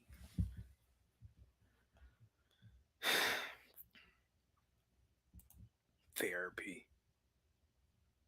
That is absolutely shameful.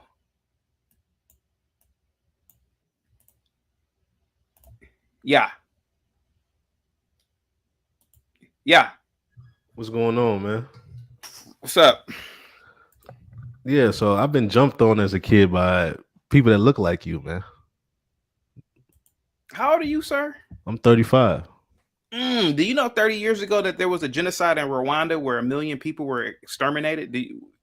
And you're telling me about you being jumped? What is that supposed to make me feel like? You've been jumped. Okay, But why do you have to compare it to a failed state? Sir, because Apples I'm and trying to tell you, oranges. sir, that you Apples getting and jumped oranges. is nothing compared to what is really going on this planet, sir. But why should I care about everything else on the planet? Why? Sir, do you know what's going on in Sudan right now? Who cares? Do you know what's going on just recently in Sudan? Who cares? Sir, you haven't gone through anything, JB. How do you in know?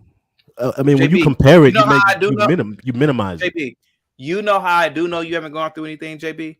Why? Open up your door, and I bet you, if you go outside, you are in America. That's how I know you haven't gone through anything, sir. Okay, right now I'm in Chicago. Chicago's failing. Chicago's one of the wealthiest cities. It's failing right now. Companies are leaving. Since America's so great, why are companies leaving? Chicago.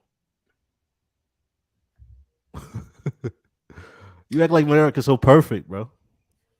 Can I talk, please? Yeah, you could talk, but can we stay on topic? Chicago, the metro area. Okay? 2021, right. $630 billion, sir. Go ahead.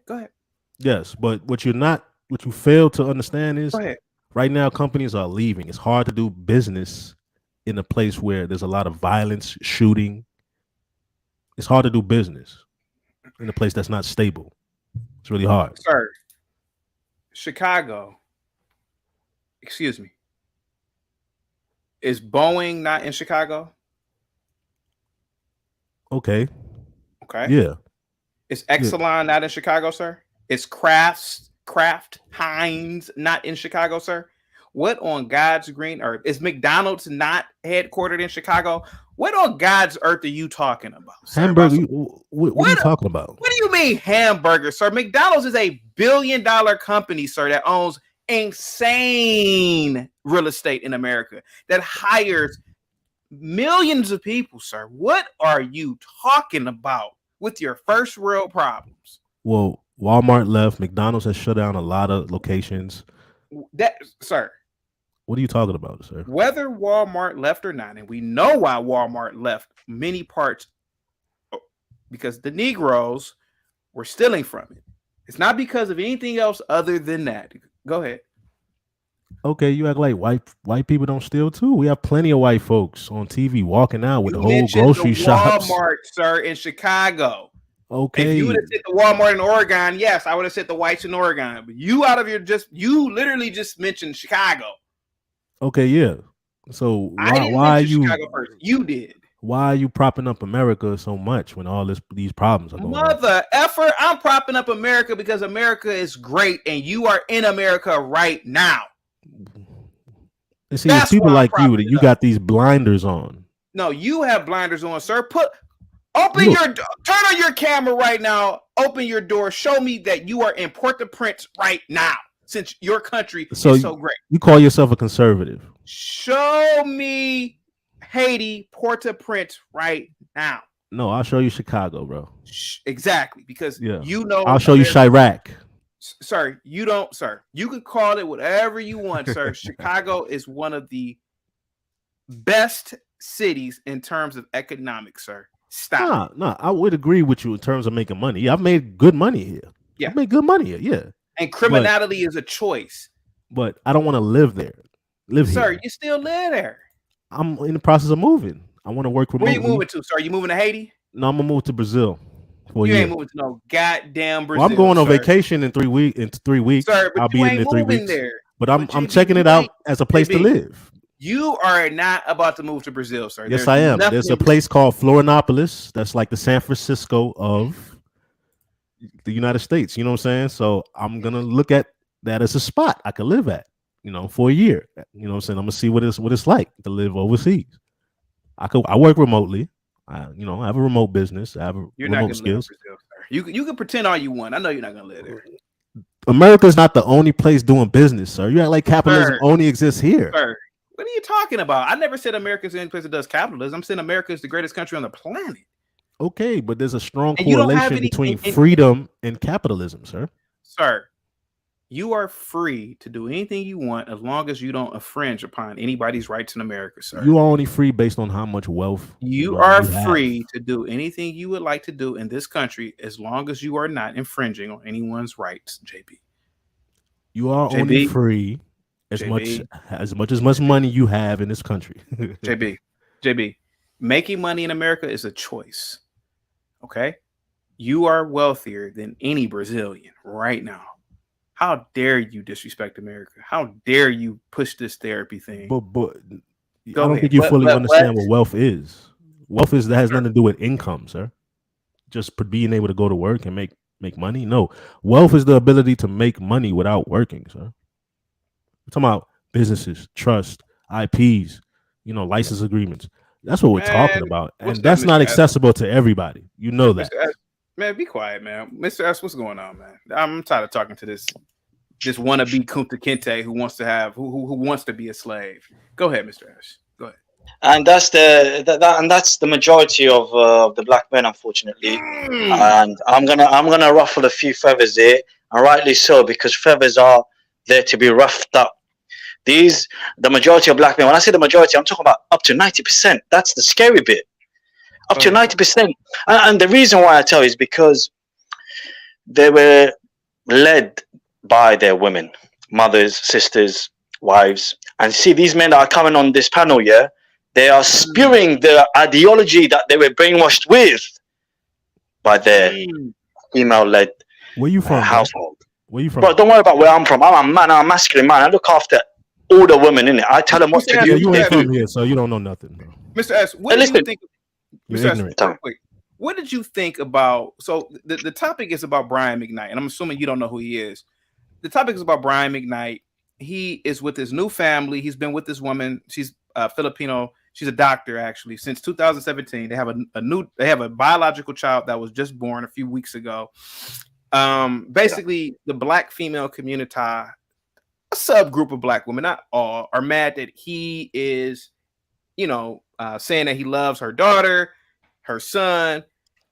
And somebody in the chat had mentioned, well, his biological kids from a previous marriage, they need counseling because they've been estranged from the father. And then JB came up here and said that there's nothing wrong with getting therapy. Now, Mr. S, what say you about therapy real quick? Go ahead, sir. Therapy is, can I swear? No, I don't. No problem. Yeah. Okay. It's a B move, female dog move. So JB no said accountability. He therapy for anxiety. What say you about that?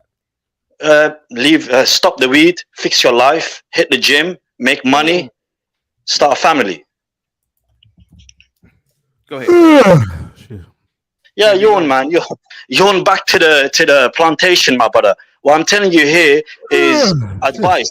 Is advice that I wish I heard when I was younger, but luckily my uncles got to me just in time, innit? They told me, listen, you have these issues, not a problem. This is how you fix them. You man up. So to all the black brothers that seem to think they need... I'm not your brother. Okay, let me finish. Well, your brother in terms of you share the same gender as me, so act like one, innit? Act like a man. If you're a proud man, be a man. What's a man's job? A man's job is to absorb pressure, to absorb trauma. Are you with me with that? You sound like a dummy, bro. See, that's it. Chaotic. Where's Chaotic? Is he still here?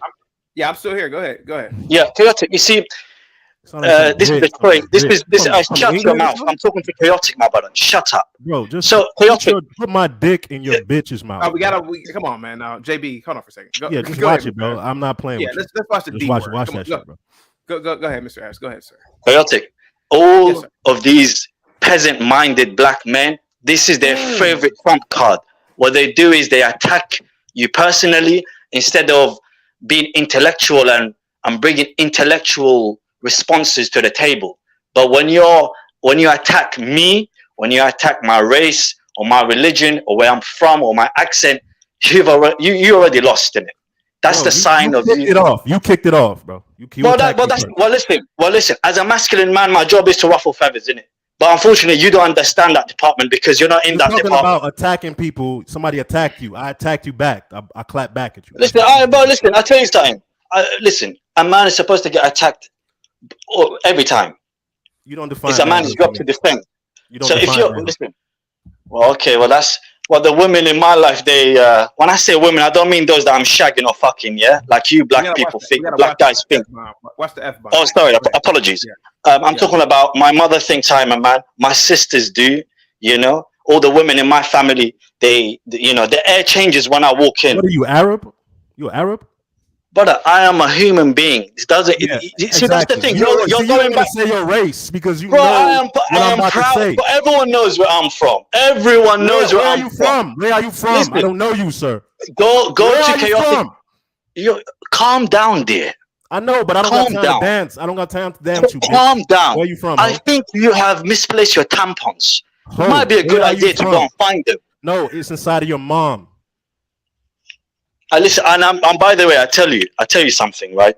I look after my mother much better than how you're looking after your mother.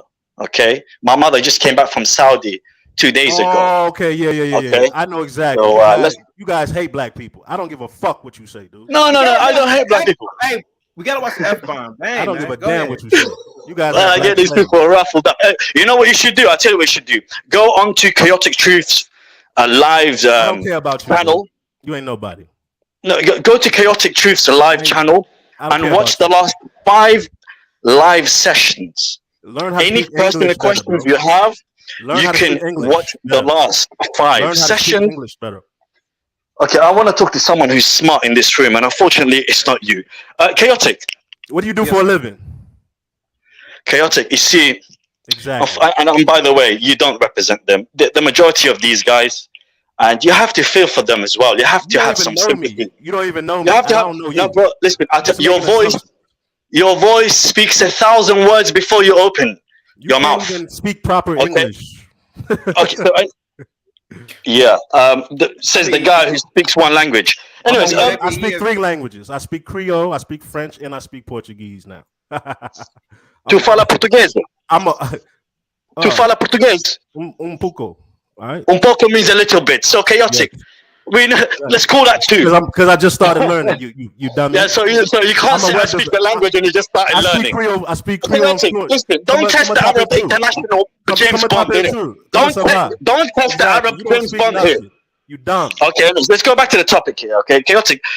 These black men, do they need therapy? Not therapy. They need guidance.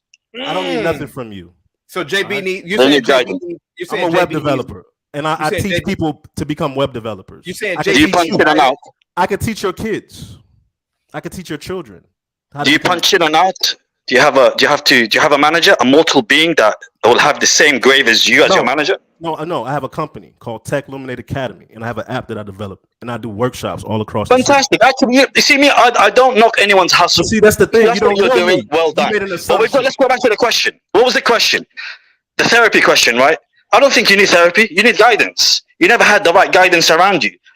You don't need a couch. You don't need a box of tissues. You don't need a man or female to tell you, yo, take it all out. You don't need to take it all out. You need to be amongst achievers, winners to feel like you're part of a tribe. This is the problem with men. Men don't have a tribe. Tell me something I don't know. Well, I just told you. You need guidance. You don't need therapy. Dude, how did I get to this point where I'm working for a Fortune 500 company, dude? And Are you at peace in the heart?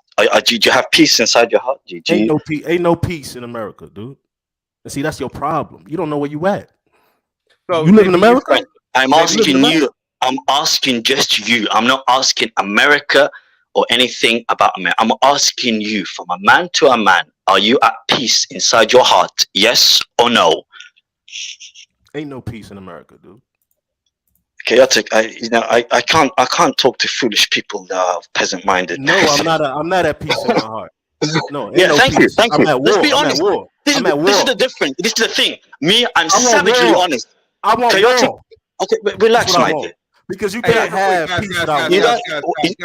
Guys, hold on for a second. See, it's people like you I gotta prove something. JB, hold on for a second. JB, you literally just said something very interesting. You said that there is no peace in America.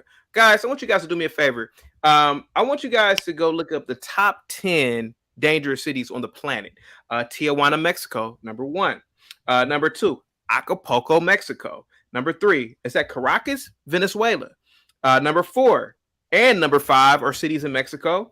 Number 8, I can't pronounce number 6 and 7, but number 8 is Natal, Brazil. Number 9, Fortaleza, Brazil. Again, JB, where is it really? You said violent in America. Where? Where in America, sir? I think you have blindness on, CTA. Sir, CT. You're lying. Stop attacking the guy. Answer the question. I don't think you see and understand. Let me speak, sir. America is not violent. Sir. Don't double listen to me. It's his show. Relax, little child. This is Chaotic show. Carry on. Like the gang bang and all. Go ahead, JB. Arabs and Africans, y'all like the gang bang, but no, I'm an American, sir. I'm an American. Slow down. I'm an American, JB. You have blinders on, CT. You're not a true conservative. You don't truly accept capitalism. You don't either, Miss. I told you. The female brainwashed black man has only he follows the chain insult. I'm an atheist independent. I'm not mystified like you. I'll see you on the day of judgment. Let's see who will be crying the most. I'm not mystified like you. I don't believe in unknown things. I'm not consuming mysticism and stuff like that. JB, I look at the world through science, sir. Okay, so who made your phone? JB. Did they just miraculously come together? That's what you're saying about the world and yourself. Human beings with knowledge in the mind. Who made human beings then? Not a spirit. The phone was made by human beings. Not a spirit. Sorry, Chaotic, go ahead. JB. Not ghosts, not ghouls, not goblins, not demons. JB, you are literally, and look, it's fine what you're doing. You know I'm the chaotic truth. But sir, statistically and factually, America is not violent compared to other places on the planet. Sir, in Haiti, your homeland, gangs run the country. Gangs don't run the country in America, sir. But wait a minute. Gangs run the country in Haiti, sir. What happened the other day in Haiti, sir? That made the news, JB. Because you know what I'm talking about. What happened the other day? Keep it real. Chaotic. Do you not see the mass shootings that's going on? You don't see the mass shootings that's going on in this country? For the jugular, Chaotic. Okay, I'm gonna answer your question. You said what happened the other day at Haiti? Yeah, happened the other day. I don't know. There's kidnappings all the time. Okay, I'll tell you what happened, JB. Since you're pretending, I don't know. I don't keep up with all of it, sir. JB, the gang violence had gotten so bad that the civilians finally stepped up and they burnt alive a lot of these gang members, sir. That's how bad it has gotten there. I know, but they've been doing it for a while. My mother watches the news on YouTube all the time, sir. She talks about it. I listen to it. I already know, bro. My cousin got kidnapped. He's a doctor. I already know about it, sir. Okay. But JB, gang culture in America, yes, does it exist? Sure, but it does not. It does not run cities, sir. It just doesn't. You're saying America is a violent place? No, it is not. Yes, it is. Okay, I'm gonna tell you why it's a violent place. Right now, we have mass shootings out of control. I don't know if you've been watching the news. They are literally putting like safe rooms in schools now. Bad news sells. So you're saying this is not actually happening in America? This is propaganda. Nothing compared to what's happening in Africa. Listen, let me ask you a question. I don't live in Africa. I don't care about Africa. Why Why is Shaniqua talking? Relax. Why is your dick in my mouth? I'm man here. Why is your dick in my mouth, man? JB, I told you stop, man, with the D word. I know, but stop insulting me. JB, you know, I think you won the lottery with setting up your company and running a company because business is a dog eat dog world, and I don't know how you're surviving unless you're lying. Dude, I've been to prison, bro. No, you haven't, JB. JB. Okay. All right. You're talking about mass shootings, sir, in America that happen once a month. Sir, there are mass shootings every damn day, and I could pick one country, sir. Sudan. There's mass shooting right now. There's mass shootings all over the place. It doesn't negate the fact that we have violence in this country. Sir, you are making it seem like America is this war-torn S-hole. It's not. Why? I mean, there's certain places that you would never live at. You would never live in Chicago in certain places. What? JB. You would never live in certain places in Chicago. JB. Because why? Because it's violent, it's dirty, it's drug infested. JB. This whole topic goes back to Brian McKnight and somebody saying that his kids should seek therapy. No, sir. No. I never agreed with that. This country is not that bad, sir. You don't need therapy, sir. Therapy for what? And JB, I get it, JB. I get it. So let me ask you this: What about JB, what about firefighters, police officers, JB, war vets? You need therapy? JB, give me a second. All right, then. I what type get of conversation are you having? JB, I get it, JB. You read a few African history books, African American history books.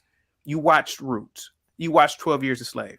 Okay. I get it, JB. It's that. Give me a second, sir. Give me a second. And I'm not even pro-black. JB, give me. JB, I'm swear to God, I'm gonna throw you off the panel in a minute. JB, I get it, man. For hundreds of thousands of years, human beings have had to overcome climate, wild animals, invading tribes, disease. I get it. Our ancient hunter-gatherer ancestors, sir, who lived very primitive, had to overcome those obstacles. It's in our DNA to overcome. But, sir, the planet has been, for the most part, civilized for the past few hundred years, and the Western Hemisphere is the best hemisphere. It is the best culture on the planet. We have no more trials and tribulations, sir. I get it, JB. It's still that thirst. I get it. It's that thirst. Sir, just face the facts, JB. You are in America in your cushy 5-bedroom home, your cushy Mercedes outside, sir. Stop pretending to be Medgar Evers, a slave. You're never going to be those things, sir, because you're never going to go through slavery. You're never going to go through Jim Crow. Get over it, man. You're a wealthy American now, JB. You don't need therapy, JB. You haven't gone through anything. I get it, JB. Trust me. Can I speak? At what point will I speak? I'm the host, mother effer. I know, but you're lying on me. You're lying on me. No, JB. I'm not lying on you. I'm just JB, hear me out for a minute. I get it, man. Trust me. Listen, there are times, sir, when I look at old school men who know 5 and 6 different trades, and I say, damn, man, our generation is not built like that old school generation where men, black men, white men knew how to do mechanical work, how to lay brick, how to build decks, carpentry. I know black men, I know old black men who know how to do 10 different things. I get it, man. I'm like, damn, man, I wish I was like that. I get it, man. I get it, JB. Hold on for a second, JB. I get it. But JB, just admit it, man. You are living in the lap of luxury, man. And just be happy and thankful, man, that you live this cushy lifestyle. Go ahead, JB. Okay, so in the midst of us having conversation, don't make assumptions about me. Okay, you don't know what I've done, what I've been, how many books I've read. I have plenty of skills. I'm a web developer. I've been to college. I didn't finish my degree. I dropped out and went to coding boot camp. And then when I went to coding boot camp, I became a mobile application developer. And then I left there, and now I'm at a big company. I'm at a big Fortune 500 company. I have plenty of skills. I could do front end, back end, set up a database, Stripe, payment commerce, e-commerce, all that. So you really need to stop like painting me in the light of all the other trash black men that you're not getting what I'm saying, JB. Wow. I'm not trying to paint you in. You completely lost what I said, JB. JB, what I am saying, sir, is that you are a typical American You have no real fight. You're not storming the beaches of Normandy. You don't feel like a real man, JB. I understand it. When I look at those photos of those boys that stormed the beaches of Normandy, I say, damn, man, I'm over here sitting in my cushy house, my cushy lifestyle.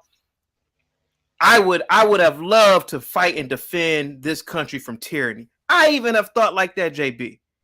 I get it, JB. You, sir, are a typical American. You have no great wars. You have no great, there's no diseases, no famines here. But there's that urge, sir, to fight. And you feel weak, sir. I understand it, JB. Even I sometimes feel like that. I feel like that when I look at vets, World War II vets that are alive, Vietnam vets, Gulf War vets. I say, damn, man, they fought for something. They went through something. And I'm over here in my cushy little life. Oh, I remember when I was working in the office space. I'm over here typing. Oh, okay, I'm going to turn my paperwork in. I used to feel the same way. I used to want to go through something. That's what being a man is about, JB. I understand it. But JB, when you are pretending to be a slave, sir, that's the problem. That's all I was saying. Go ahead, JB. I'm going to let you rock it out. I'm going to quit talking. Yeah, I have no idea what you're talking about. You know, Okay, Mr. S, do you know what I'm talking about? Because this asshole is pretending. Okay, Mr. S, do you get what I'm saying, Mr. S? Absolutely, 100%. Absolutely. Go ahead, sir. You see, the thing is, criticism and being self-aware, those two things don't go well with a man like Are you gonna let me talk? And the issue as well is that men like JB need to be, since they have these positions of power, like having LLC companies, having all these grand wins and achievements. If you can't self-critique yourself or accept criticism, you are a subpar human. I'm sorry. A human being is supposed to give criticism and take criticism and act upon it. If what you're saying is my way or hit the highway, well, the loser is right there. You haven't provided objective criticism.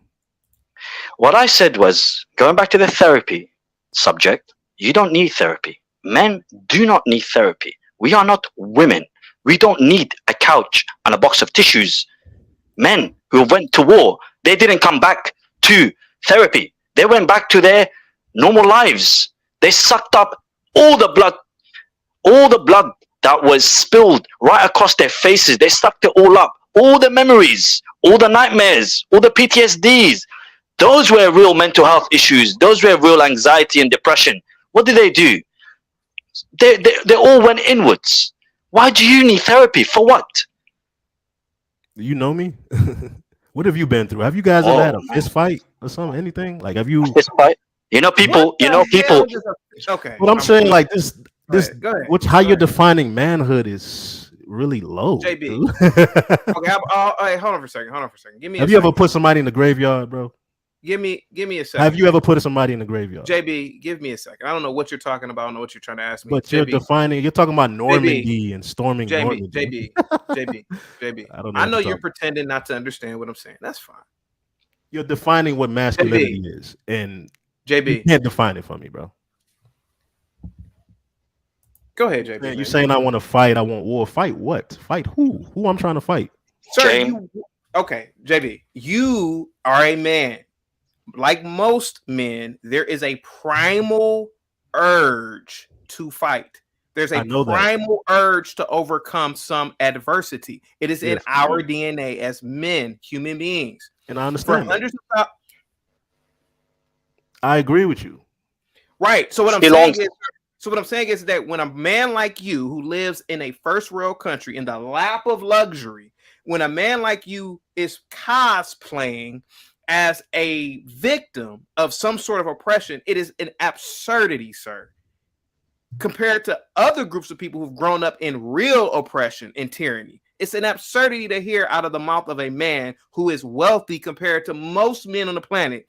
Oh, I need therapy because I have anxiety. What? So chaotic. Let me ask you this: how do you become successful without overcoming adversity?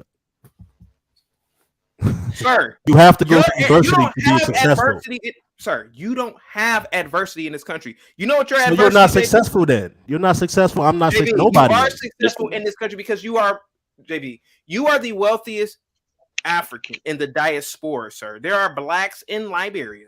There are blacks in Niger that wish they could live on the south side of Chicago.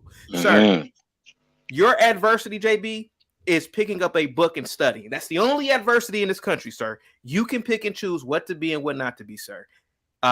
Again, sir, you haven't gone through anything, man. Okay, so you're saying like there's no type of adversity compared to a third world developing nation. Okay, if you make this relative argument, yeah, of course you're always going to be right. But if you compare relative to how we live in the United States, that's a different conversation we're talking about right now. That's a choice. How is it a choice? If you're a kid and you're born, hold on, let me speak. Let me just make my point. If you're a kid and you're born in a gang infested neighborhood, is that a choice? No, that's your parents' choice. You know that your parent is broke and they're poor and this school is trash. Yes, you do. Sir. You know how I know? Because I talk to kids. I talk to kids. And they know what they learn in this trash. Name me some kids in these poor infested communities that are starving to death on the same rate as certain kids around the world. Name me. But that's not what we're talking about. Bro. Are any kids are any kids in these supposedly poor gang infested neighborhoods starving to death? Chaotic. You know, we're talking about rising up the economic ladder here in this country. My good man, not in a third world country. My good man, are they starving? We're talking about rising the economic ladder. My good man, do they have running water or not, sir? What are you talking about? Sir, what the sir? Because you keep going back to this relative argument of developing nations. Answer the question. You're trying. They're not starving, but you don't make a point with that, sir. The point is that whatever situation a kid is born into in America is nothing compared to what is going on around the world, sir. Okay, that's true.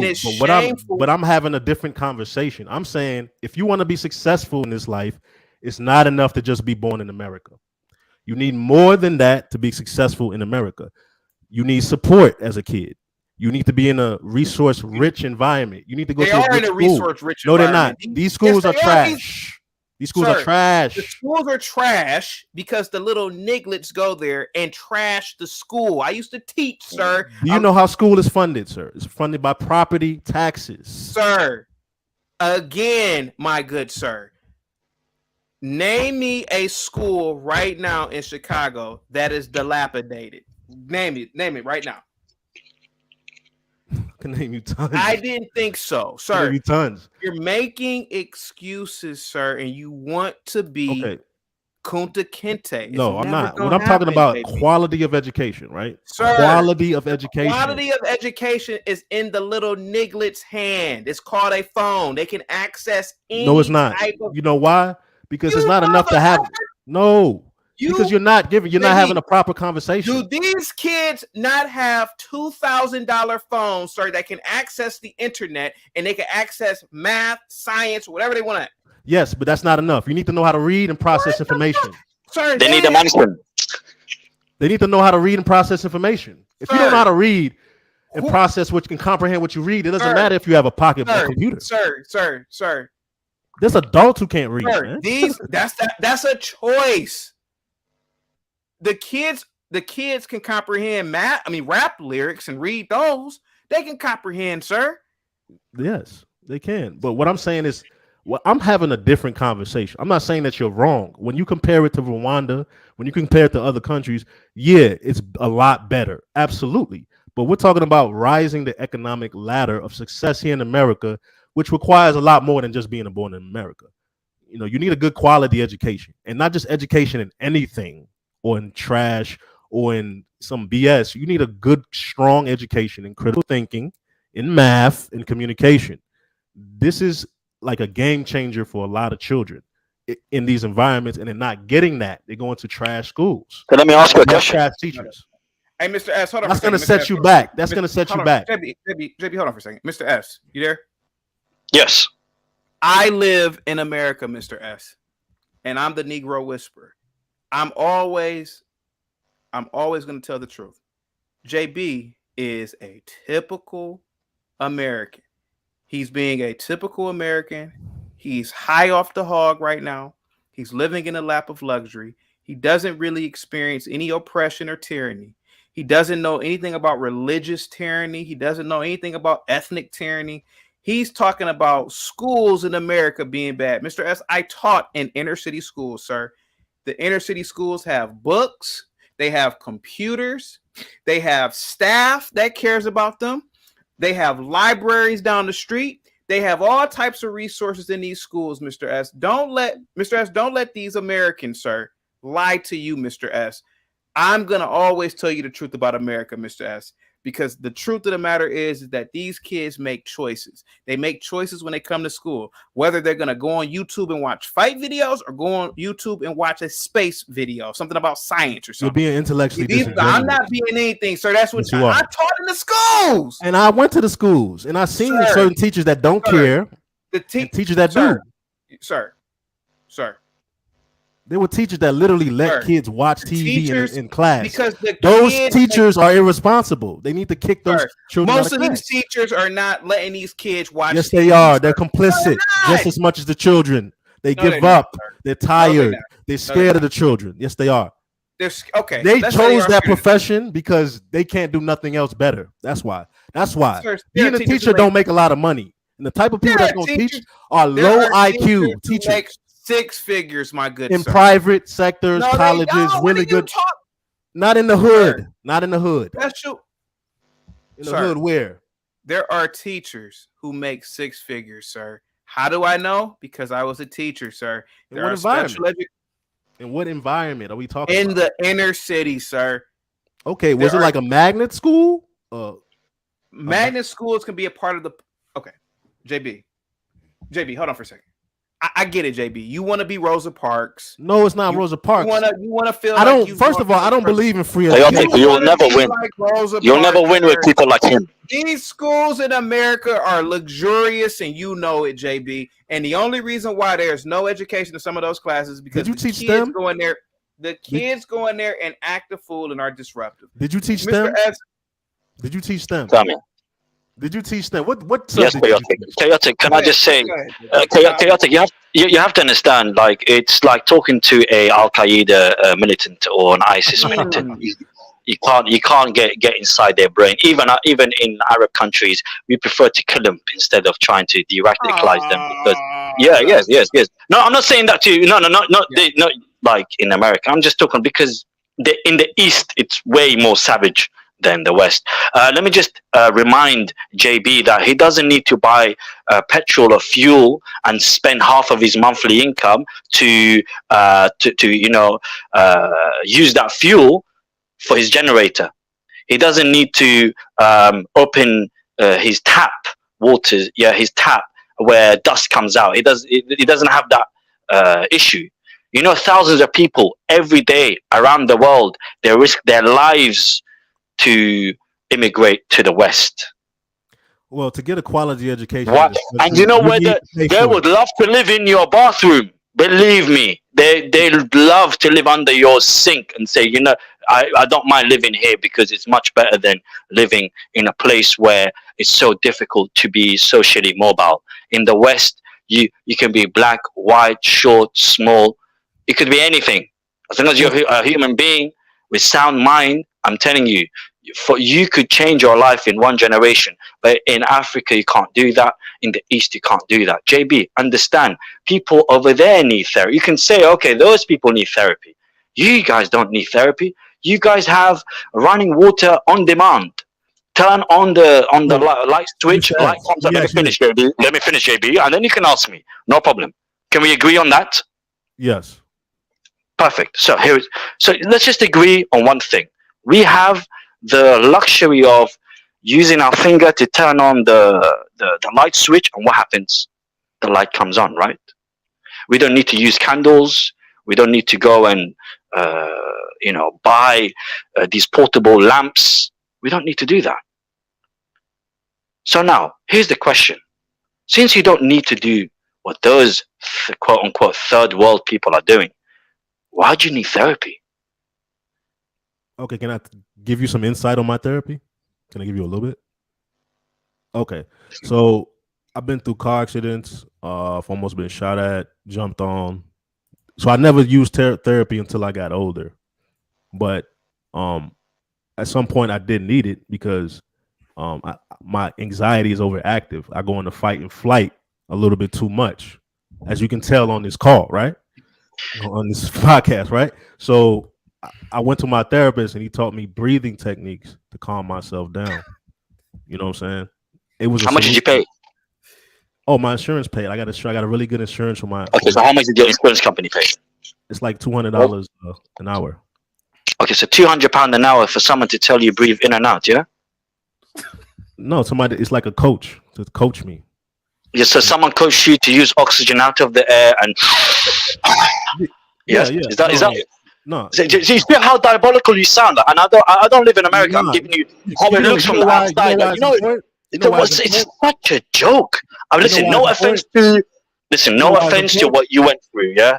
And I commend you for overcoming your issues. Believe me. I used to think how you think. I used to think therapy, but I tried it and it worked, and it helped me deal with anxiety. I'll tell you the root cause. I'll tell you. Okay.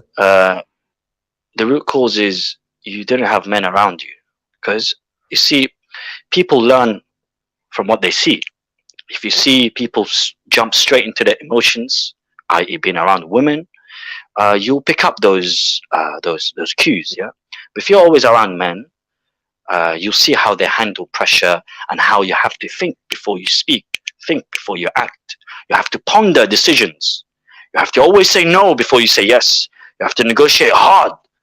You have to always vouch for yourself and your tribe.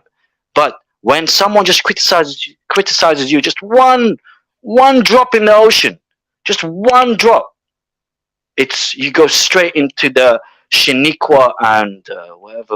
Well, because you don't know me, you're just making like assumptions. That's why you got to go off logic and reason. People don't know me; they call me terrorists. People don't know me; they call me Jihadi John. Know better. But if they can call me that, it's cool. But I know me when I stare myself, when I'm in front of a mirror. I know me. I know I make myself out. Well, I know I provide. Of terrorism? Accuse me all you want, no problem. That's fine. You do that. You sleep good at night. If that's what makes you sleep good at night, perfecto. What makes me sleep good at night is knowing the truth myself. I don't care what lowly, scummy American peasants think of me. When I know I put my mom on business class to Saudi, brother. There's a difference here. Yeah, but the thing is, we're in America, and you're talking about American as peasants, and you're Arab. I'm not saying everyone, yeah. Just I'm not saying all Americans, yeah. I'm saying 85% of you guys are actually peasants, because you need therapy for living in a country where everything's provided for. Even if you don't have work, you can go get welfare money. That they'll laugh at you if you go to a government building in Angola or in Mozambique and say, "Yo, I'm unemployed. Give me some unemployment money." They'll slap you across your face and say, "Go get a job." How is that going to help you skip classes, though? We're competing for resources. My friend, don't listen. Forget chaotic's views for a second. Me and you, we're talking. Okay. Don't you think you live in luxury? If you say you lost your job, you became bankrupt, you lost your companies, you lost everything. Tomorrow you was sleeping under a lamp, under a street lamp. So you can go to a government agency and say, "Yo, I need some welfare check. I need some unemployment money," right? You can do that, right? Yes or no? Just say yes or no. Yes. Great. Now put yourself in Africa, innit? Whilst you're walking with your left leg has got some sandals, the right ain't. You walk into an employment office in, I don't know, Burundi or something. Just say, with this light not working, with the fan uneven, you go to the Ministry of Employment, tell him, "Yo, I need some employment welfare money." What do you think he'll tell you? You get out of his face. But I agree with you on that. But what's your point? My point is, you guys don't need therapy in it. I'm talking about making it here in America. How do you rise the ladder and get to the top? I tell you, here's what I tell you. It's more than just being born in America. Here's what I tell you: you have a better chance of making forget millions, making £10,000, $10,000. You have a greater chance making it in America, in the West, than in the East. I'm telling you right now. And Forget how does becoming rich. $10,000 do anything for me in America? It doesn't do nothing for me in America. Do you know the average I'm price just of a giving you a home? small example. That's what I'm giving. I'm just giving you a small example. I'm not telling you, oh, well, for you to become a millionaire, it's easier to I do know, it but in here's the problem with the comparison. Like, we're past that. We're past that. We here in America, and we trying to skip classes. I'm trying to make $100,000 a month. Who got the knowledge to teach me how to do that? If you're not talking about that, I don't give a damn Men, what you're talking about. men. But other men, when they see you jump straight into your emotions, they'll never give you a helping hand. Because you have to understand, rich people have had someone pull them up from the bucket filled with crabs. Someone has to pull you up for you to become wealthy and successful. There's always been one person. Every rich millionaire has a story of where someone pulled them up from the gutter. Exactly. And with the way you're moving, the only people that will be pulling you out from the bucket is a big Shaniqua. I'm telling you. No, I know how to build relationships. I'm in business. I don't behave like this when I'm in business. I'm calm, cool, and I'm collected. So you're very what are you? What, very selective with your masculinity? No. You tell there is a I masculinity told you switch. I have anxiety. I've been in wars. Do you know what's the anxiety? Prison. I tell you what's anxiety. I tell you. Listen, I tell you something. Yeah, Fight there are or people flight. there. Fight or flight. You've heard of that? Okay. You know, some people. Of course, I heard of that. But you know, there's some people they play it cool, but inside their body they are raging. Their heart is pounding. They are sweaty, but they have a way of keeping their cool. Why don't you do that? Well, because I don't feel like it right now. Feel chaotic. Told you, emotions. Feel. This is the Yeah, we all problem have with these emotions, but it's about the majority black idea. men. It's the ideas that drive them. You are insulting, sir. You're very insulting. You're a very insulting person. You started the insult. You said 90% of black men. This is the problem. Where did you get that stat African, from? Afro-American, yeah. I didn't say black men because there are strong black men out there around the world. But in America, the black men that are coming out of America, they're very. I'm sorry, but in the East, we're looking at you guys like, change the penis into, the V word. You understand?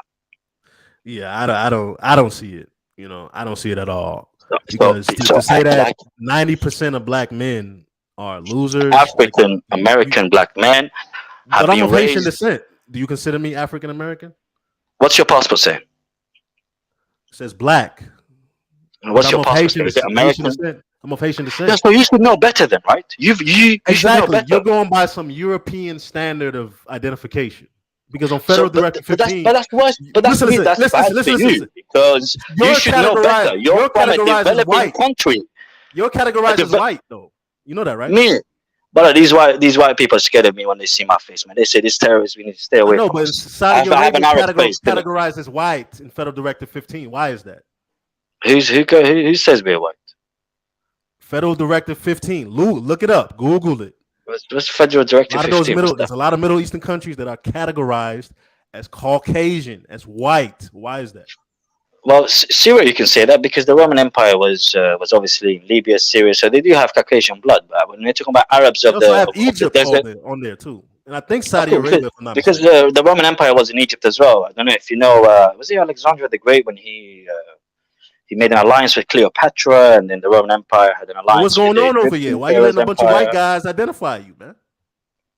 No, because they have Caucasian blood. They can rightly identify themselves as Caucasian. But I'm talking about my people from the Hijaz. Go ahead. Read this real quick. Okay. Cliff with the $2.20 Canadian says, I got 45 things I can calm you down real quick. And CKJ3 says, how do you climb? Go serve in the military and get some benefits, make some money, get free education, a place to eat and sleep. Thank you so much, CK. That sounds like welfare. What did you just say, sir? I said that sounds like welfare. Going to the military sounds like welfare? Yeah. How's that welfare? You're risking your life, man. Wait a minute. But what are you actually producing, though? Wait a minute. Hold on for a second. Wait a minute. JB, you mean to tell me the men and women who heroically serve in the United States military, they're welfare recipients? But what are you actually producing though? You're not No, producing. I'm asking you. No, Answer I'm the just bloody asking. question. I'm asking. Are they? You said something about welfare. Are you? Pretty telling me much, the that government is taking care of you, providing for you to die. Like, why would I want to do that for? Mm. You know, Okay, and JB, how about the? You know, JB. Honestly, I'd rather start a business, bro. JB, I'd rather start a I'm corporation that just gonna be builds hon- I'm just gonna be honest that with you, builds sir. missiles You're not- for war. I'd rather do that. You have to let I'm the gonna be emperor honest speak. with you. I'm gonna be honest with you, sir. What you said, sir, really lets me know a lot about you. You're a coward. You're disrespecting the greatest military on the planet. If it was not for this military, sir, this planet will look entirely different. Just last night, some dude from the UK was disrespecting America. And I told him, I said, sir, if it wasn't for America, you'd be speaking German, saluting Hitler right now. If it wasn't for America. JB, the nerve of you, JB, the nerve of you to disrespect the United States military by saying that the individuals who are heroes, who stand a post with the weapon, protecting this country, are welfare recipients. But go ahead, JB. Go ahead. I just want to It's say the difference between somebody going to the military and they giving you benefits. Because I've talked to these people, they're in my neighborhood. I don't really look at them as like that really helped you in anything. I'm more about production. I'm more about producing. Like, what are you producing? I'm working on an app, a full stack application, and I'm developing a curriculum to teach people how to be web developers. Well, what if China comes tomorrow knocking on your door? What if the Chinese military? What if Sergeant Wing Wang Wong comes to your door and says, "Yo, let me take you now"? And I'm dead. So that's why you need the army. Thank you very much. What were you saying? Yeah, but a man can't protect me, bro. The only person you can protect yourself is you. Now. How? What happens when they call 999 and say someone's here? I could get hit by a straight bullet walking outside right now. Sir, do you? You don't live in Mogadishu. You don't live in Somalia. I'm in Chirac. Chicago, Illinois. United States. It's a state. Oh, wow. You're underestimating how bad it is because you're comparing it to a third world or developing nation. Because you are the result of those third world nations, you're saying is happening in a first world nation. Men that are of sane mind in the third world nations are saying, this guy is mentally unstable for thinking that, which I think you are. I don't think you need therapy. I think you need sertraline and what's the other medication for mental health problems? What makes me mentally unstable? My friend, I think you're mentally unstable. If you really think this, I really do. You don't need a therapist. You need a psychologist, and you need a clinical psychologist. You need to be caged to a bed in a mental asylum, to be honest, because you're saying the army is not needed. Look, I tell you something. I didn't say that. I didn't say that the army is not needed. I'm saying for me in my life, what I want to do with my life, I don't want to go to no army. I respect them. Say a battalion of 4,000 soldiers. I respect the protecting the air and the land, but I don't want to do that with my life. No. At one point, I did want to be in RTC, but I don't want. But how is it welfare then? How is it welfare? Because you're not producing anything. You don't produce. You're just going out. You're producing manpower. You have to go produce in production and business. Well, you are the production of manpower, though. I mean, look, I have issues against America, but you need an army to have a stable country. Yes, you do. I agree with that. But what I'm talking about something. So how is it welfare then? Like what? I'm not going to go to the army. Are they going to starve 300? Are they going to fast and starve for 365 days of the year? How are they going to defend you if they're skinny and hungry and looking like they need the Red Cross? Yeah, but what are you? How are they going to defend? They're producing manpower. It's the manpower. Okay, which produces what? Safety. Nah, I don't see it. It makes the world more unsafe. What happens when you call 911? The police come 15, 20 minutes, 30 minutes later. Which governmental body or who actually saved those people that were pinned down and getting shot up from that hotel up I don't know, was it the 20th floor? One lone man with a semi-assault rifle and an automatic assault rifle was just spraying and praying during a concert. Did any regular citizen go up there and shoot him? Or was it these men that sacrificed their life every day? They went up there and they killed him off. Okay. Now what about those kids that got killed by that mass shooter? in that school, and the police just stood outside. What about that? I could point to many situations where you're Which talking outweighs the about. most? Which outweighs the most? Which outweighs the most? Of course, if a police officer does a good job and protects the citizens, I'm all for it, 100%. So Do I trust it? No. So, but see, now you're for them doing those actions, and since you're for them, you should be for them receiving every single benefit that the army, the police, all in their outlay to their personnel. You should say, I'm for that. I'm not against it. You cannot say it's welfare, because what is the government getting apart from taxes? Yeah, Objectively when speaking, they give you unemployment benefits. Well, that's it. Speaking, yes. Let's agree to that. So go back to your word. Go back and say, I disagree with what I said, which us men, we comfortably say. There's been times on Chaotic's panel where I've been proven wrong, and I put my hand up and I said, you know what, as a man, my job is to say I'm wrong. Sometimes we get it wrong. But to say, no, I'm right, that's another mantra of the female mind. They need to be right. Okay. Say I was wrong. Okay, they need welfare. Yeah, so objectively speaking, yes, a country needs a military, police force, and court systems. Yes, I'm all for that. I'm not an anarchist. But I'm saying the way these systems operate today, I highly doubt the objective is our safety. You know what I'm saying? That's all I'm saying. Going back to my question. You have you have China, Sergeant Jing Chang Wong knocking on your door, saying, you are coming with me, I'm going to take you to a concentration camp. There's a gas chamber inside, and don't worry, it'll be just a quick shower. But you have only one call to make. One call, make sure it's quick. Who are you going to call? You're obviously going to call the army, the police, someone to rescue you, right? So so until that happens, they can enjoy all the welfare benefits they get from the army. No, you got to pay the shooters. Yes, yeah, you got to pay the shooters, but the defenders, what are the shooters being used for, though? I mean, they're used just in case. You know, when you have just in case there's a fire, break this. That's who they are. But instead of it being a fire extinguisher or anything, it's actually a real life human soldier. CKJ says, for the $5 super chat, says, we produce the freedom so you can develop your apps in peace. Ooh, JB, coward. Go ahead. Yeah, I'm all for the killing over there to help bring me peace. Yeah, I'm all for the murder and the killing over there. You think that's what they do, sir? Just come on, man. It's a military, man. Come on, man. Stop it, man. Stop trying to water down what people do when they go to war. They kill people, man. Listen. Let me tell you something. Yeah, the government, they've cocked up in it. Soldiers can't say nothing. Soldiers, when they're told, listen, it's time for you to go and fight and kill these people, you can't hold them accountable. That's one thing I learned. You can hold the officers accountable that we're in charge of the tactics, but those on the ground, as you guys call them, those boots on the ground, you can't hold them to blame. Because guess what's going to happen if they desert? They're going to go to that zoo cage that you came out from. It's called prison. That's true. You make a good point there.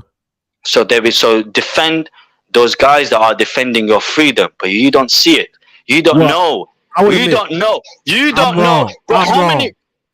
Yes. I'm wrong. No problem. Okay. Much appreciated. Perfect. We're getting somewhere. The point now, going back to my question, which was, do you need therapy if you live in a first world country? No. Because your insurance company now, they're out of pocket, I don't know how many hours, just say 10 hours. They're out of pocket of $2,000. Okay? Now, to defeat anxiety, it takes time.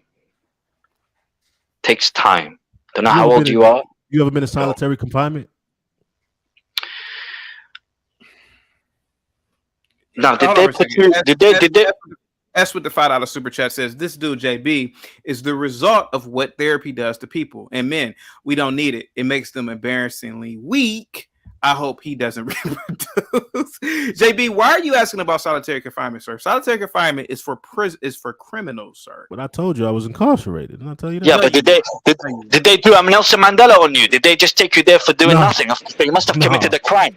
So listen, you had to take your punishment. I'm sorry to say. Okay. People that are in prison, barring a few, they deserve to be in prison. I'm sorry to say. If I go to prison, I must have deserved it.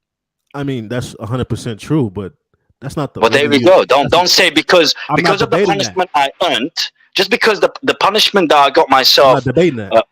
Well, there we I'm go. not So debating. don't say. So don't use Well, the pun. Go ahead.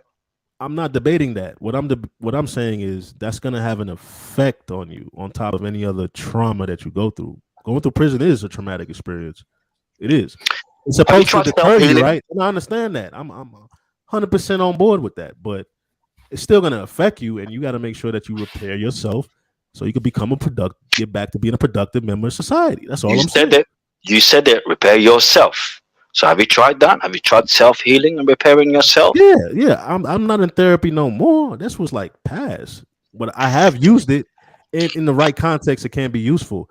Now, for those who have ongoing therapy and they never solve their problems, nah, I'm not with that. You should be using it as a tool to solve your problems. It shouldn't be something that's ongoing and ongoing. It should be problem solution based. That's all I'm saying. Because there are My real advice. mental health issues that do need to be addressed. Some people need No. medication. Some people need just to You know. talk it You know out. what's the mental health issue? I tell you. Right. Mental health issues is when you've been sectioned under the Mental Health Act. That's what happens in the UK, or when you're taken to a psychiatric ward, or when you need a clinical psychologist. Those, that's mental health. But anxiety and depression, this is 21st century, first world uh, mental issues, quote unquote.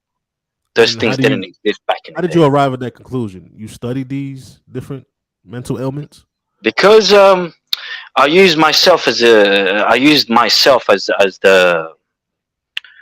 guinea pig, let's just say. And what you're going through, I've been there, barring the punishment side of things. But I've been there.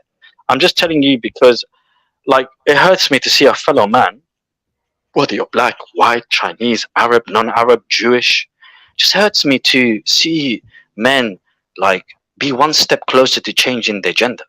Because that's what highly emotional men are. They're just one step away from, instead Hold of on for a them second. doing the thrust. Mr. S, hold on for 1 second. Ed Hill with the $5 super chat says, JB, which do you prefer, safety, freedom, or peace? Go ahead, JB. Freedom. And how do you think we get freedom, sir? You got to go to war. But then you You don't. Nobody's go just ahead. going to give you. Nobody's just going to give you freedom. You don't need to go to war. Listen, I'll tell you something. How do you define being free? How do you define being free? Being able to say what you want, do what you want without any punishments. Okay, right now, That CT, don't you're not mean free. you have to go to war. CT, how many It times is free. you checked me for my language? How many times you checked me on here? But he can though. That is what freedom is. He can, because he has there are no repercussions of a secret police coming down his throat and taking him away to a place where the sun don't rise. You're on the platform. Sorry? You're only as free as how much power that you have. Yeah, you're on YouTube, so you can get demonetized if you say certain things. You know certain countries, YouTube is banned. Freedom. You know certain countries the internet is banned. You know certain countries WhatsApp is banned. You know certain countries having a mobile phone is a prisonable offense. You know that? And those people are not free over there. Thank you very much. So you are free. Everyone's free in the West. You can do what you want. Yes, relative to them, yes. But if we talk about here in this country, your freedom is based on economics, wealth, resources. That's what your freedom is based on. If you don't have that, your range of activities, the range of behavior that you have is going to be limited. That's it. And it's hard to debate that. The root essence of freedom is freedom of movement, freedom of speech, freedom to practice your religion. That's it. Those three are the essence of freedom. Anything that you've mentioned are issues of quote unquote freedom in the first world country. So, okay, why did those people that came over there from England or Great Britain come over here? They came over here for wealth. That's what they came over here for. Because men broke. Okay. Because men, well, proper men of those times, they understood that to be classed as a man, you need to go and fight and conquer. Exactly. Fighting and conquering is the trait of masculinity. Exactly. So how are you doing that if you're in this country and you don't have wealth, you don't have resources, you don't have ownership, you're not conquering nothing. You're being conquered. No one's conquering Like anybody. all these people talking about they got this and that, they got power. They don't even own themselves. Right now, you could be shut down, CT, on YouTube. Well, he will just go straight to Rumble. See, that's the thing. That is freedom. Rumble, YouTube That's, is not the but same. that is freedom, though. That is freedom. He can leave YouTube and take his thousands of subscribers. He can take the thousands of dollars that he generates on a weekly basis to another platform, because they're taking a cut out of the super chats. They're taking a cut out of the ads. You don't Wait a minute. But they're taking a cut out of his hard work. So he can take. So it's their loss. If they do that en masse, if they restrict everyone's freedom of speech and freedom, as you're saying, right, who will be the sucker?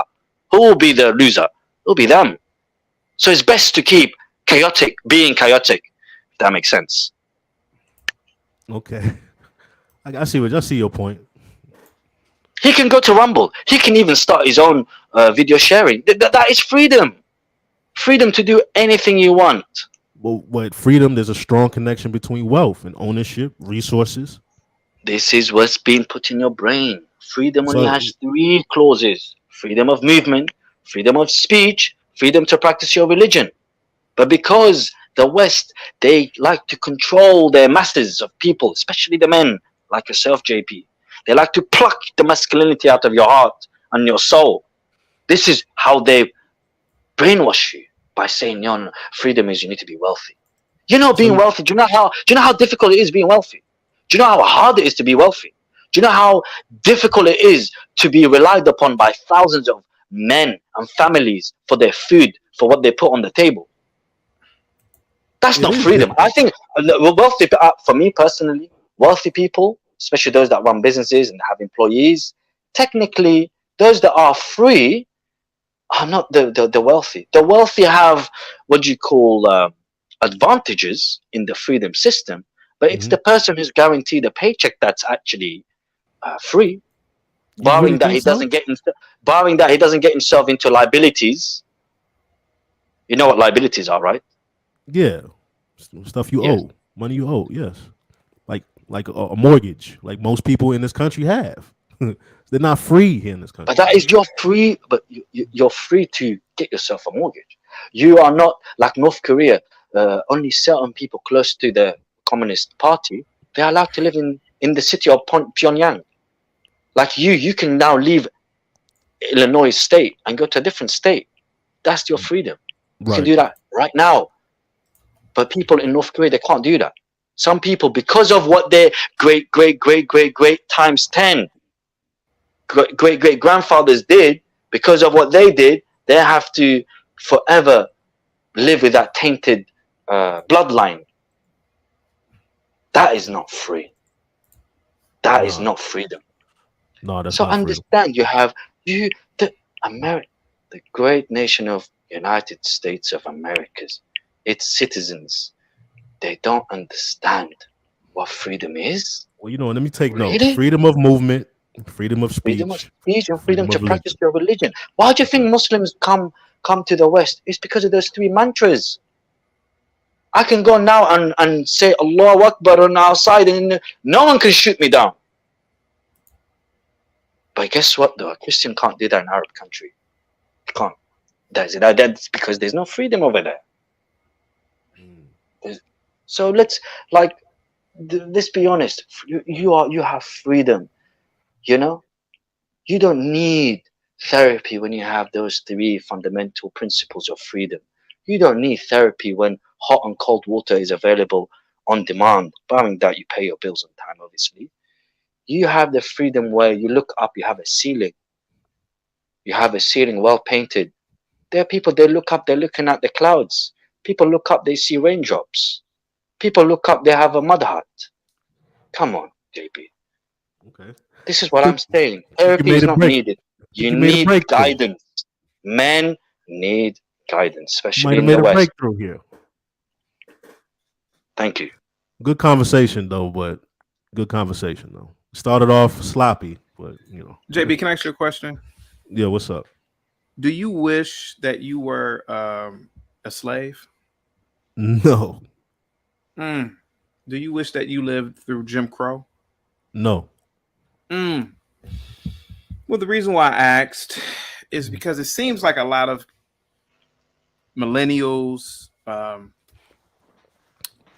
especially Gen X, it's like you guys are cosplaying as being victims, man. No, we have real issues. Like right now, I want to buy a home, right? I don't want to spend $350,000 on a home loan. First world problems. Okay, but why do I want to rent? He has problems with picking which color, blue or red, on his Rolls Royce Wraith. If you don't want to buy a home, why don't you just go live somewhere in Namibia in a mud hut somewhere? No, yeah, with the Maasai tribe, bouncing up and down. Oh yeah, by the way, you have to hunt the lions and the food you have to eat. By the way, what I'm gonna do is I'm gonna use my freedom here in America, right? And I'm gonna work remotely, make American money, and go live in Brazil for a year and see how that appreciate that. You have to appreciate it, though. You have to appreciate you have that ability. Yes, I appreciate it because the ounce of the tone of your voice does not show any or sound any appreciation. That's why it's important to think before you speak. Because if you don't think before you speak, here's what happens. You have to backtrack and always say, "Oh, I'm sorry, I didn't know. Oh, I'm sorry, I didn't know." That's why, as a man, it's always good to think, ponder, let it seep into your brains. Yeah, let the washing up liquid seep through the sponge, as they say. Then you speak. When you straight jump. No, let me see. Omega with the $5 super chat says, "Shout out to the Lapeef Network. This is like a panel discussion between Ed, and Eddie." Keep going, guys. Great stuff. Go ahead, guys. But right now, we're living in the highest inflation in ever, highest inflationary period ever. Like wages are like stagnant. And how much? Say, for example, it was just a cash system. Yeah, forget your plastic bank cards. Do you have to take a truckload of notes to buy tea or coffee? No. So that's not inflation. So you're talking about 5-10% inflation. Zimbabwe, what was there? 8.3. Okay, 8.3.2. Okay, we'll be precise, no problem. How about in Zimbabwe? I don't know if you remember Robert Mugabe when there was a recession of 2008.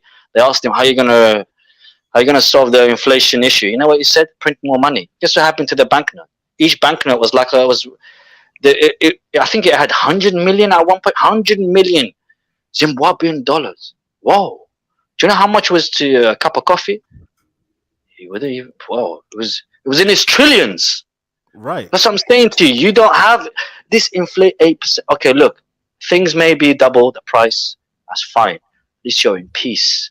There's peace. You still have your freedom. You still have your ability to speak whatever that comes out of your mouth.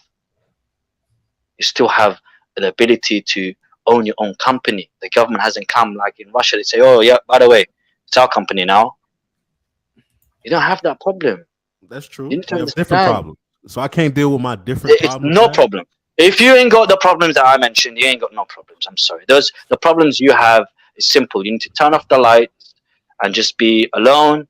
Maybe cry a little bit before you sleep, and then just soak it up. That's it. Okay? Because that's not problems, man. That ain't no problems, bro. I'm telling you, there are people every day on the news, the BBC News and other main national UK news. They always bring up pictures of life vests, yeah, without the body, floating in the Mediterranean Sea. You see life vests of babies, but without the babies.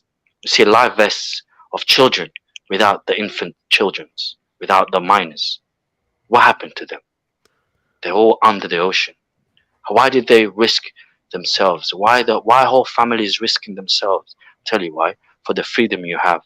Imagine they crossed over, yeah? Crossed over to America, just say for example, yeah, and they ask you, "What's your problem?" Well, what problems do you have? Are you going to tell them, "Oh, I have a problem with paying 350K for a house"? They'll look at you, they say, "You know what's my problem? 2 of my children died crossing to come here." See? Real. Come on, JB. Yeah. Let's understand. You are a world citizen, one. Number two. Yeah. Yeah, you're a world citizen, yeah? So I think this has like really been therapy for JB for today. Look at CT believing in therapy now. No, I mean, like I said, you like I said, JB, you're in search for something. And I get it, man. You know, there are no more great wars, there are no famines, and it's like you're searching for something. You're searching to, yeah, you may have a good job, you graduated school, but that's not really overcoming anything. That's what every average citizen in America does. So what about overcoming the felony? That's not adversity. Overcoming a what? JB, you know what you need? I tell you what you need. I'll be very quick. Sir, you shouldn't have committed a crime in the first place. Okay, that doesn't count. Okay. Yeah, that's criminal stuff. What are you talking about? You're lucky you didn't get beheaded on Friday outside the mosque. You're lucky your neck wasn't faced in the drain. You're lucky that the sheikh didn't say, "Oh yeah, that guy." They'll just call you the future deceased. Okay. They wouldn't even give you your name. They say, "Oh, this criminal, yeah, future deceased, yeah, he's next in line." No, actually, what about the next in line. What about a car accident?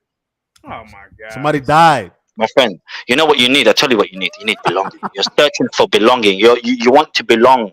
This is why men, after training, they have to join a tribe. This is what we believe. This is why us Arabs, we have tribes. We fight between tribe against tribe. Even when you join, just for example, you know Andrew Tate. Well, I shouldn't even say his name on YouTube. But that guy, the baldy guy, when you join his, I don't know, his educational platform, first you go through the training, then you join a tribe. Then it's tribe versus tribe. 260,000 students are in their own unique tribes, and they all fight each other. Obviously over accomplishments, not over, you know. This is what you're missing. So after you've overcome your personal issues, it's about finding a tribe, and it's your responsibility to vet the tribe, because guess what they say? Traumatized people attract traumatized people. You might have a point there, because I rode solo. Omega Green with the $5 super chat. Even though I know a lot of people, but hold on for a second. Mr. S should change his name to Mr. O for being Mr. Obvious, because everything he says is blatantly obvious. Wow. Go ahead, guys. Because us as well, I'm just speaking on black men in general, we're more ego driven and like to do things solo. You know what I'm saying? Like, because we don't have because there's no that tribe. Tribal stuff, it doesn't work. You know what's a tribe? A tribe is a community. It's a band of brothers who think alike, who have the same aim. When I say tribe, I don't mean you sitting around with a small coffee glass inside a Bedouin tent, and you've got camels outside and your women's chins are tattooed. I'm not talking about that. I'm talking about being amongst men of equal caliber, men of equal stature, men of equal vision and ambition. When you don't really find hard to do that. It's hard, but it's not impossible. That's the good thing. It's not impossible. Thank you. There we go. So what does that mean? It's possible. What does it mean? Just need to put more work. What does it mean? Put your foot down. Don't just give up and go into the brainwashed ideology of the female trait. You know, this is why it's important to have men around you. Listen, not everyone is going to be your friend. You know, everyone. I'll tell you something. It's a dog-eat-dog world, and you know, and you're in business, and you can relate. It's a dog-eat-dog world out here. Men are savages. You need to find the right men. And I'm telling you, once you find your group, and after you've healed, that's very important. You have to heal from within. You have to self-isolate from everyone. You have to connect with a higher being. Maybe the problem is you're an atheist. Who knows? Are you an atheist, JB? Yeah, I'm an atheist. Yep. Mm. Yeah, I do not believe in God. But I grew up in the church. I was an altar boy. I used to go to Sunday school. I used to actually pass out pamphlets as Jehovah's Witness. I used to study with them. Studied Islam, a little bit of Islam, not too much in depth, but yeah, I've studied a lot of different schools of thoughts and ideologies, and then it brought me to the conclusion that I don't believe in none of this stuff. You know Can I ask you a question? Right. Like, I'm not against Christians, Jews. I'm not against even a Rastafari. Like, if you believe in a higher being, that gets my respect. And obviously that's level 1. Then you got level 2 of who's right and wrong. But let's stick to level 1. Now, you see what phone do you have? Just say, okay, you got an iPhone, yeah? Just say you've got an iPhone. Who made the iPhone? Did it just miraculously come together from space, from the universe, and find itself? Is that what happened, or did someone actually had to put them together? What, the knife? iPhone. I can't hear you. Just say your phone. Just say your phone. Yeah, just say your phone. Just say your phone is an iPhone. Yeah, who put the iPhone together? Steve Jobs. Okay, like, don't you think it's like saying your phone just miraculously came together? That's what you're saying. No, as an atheist, everything came together just miraculously. Like even to find the right bolts and screws for the phone, they came together miraculously. Like, no, that's what you're saying. That. I'm not saying that. Well, that's what you are saying when you're saying you're an atheist. Though that's the problem. No, I'm saying that I don't believe that there's intelligent design. I don't believe in that. Talk to me like English ain't my first language. What do you mean by that? Like there's an actual higher being that actually brought about the universe and ordered it in a way that was, orderly just for humans or just for the universe by the universe standards. I don't believe that, because if you look at the universe and you look at the planet is hostile to us. We have volcanoes, we have hurricanes, we have tornadoes. We also have comets that can hit this planet at any given moment in time. We also have planet Earth that's been perfectly measured to be at a certain distance from the sun. Couple of centimeters back, couple of centimeters forward, the Earth will have a problem. Or did that happen miraculously?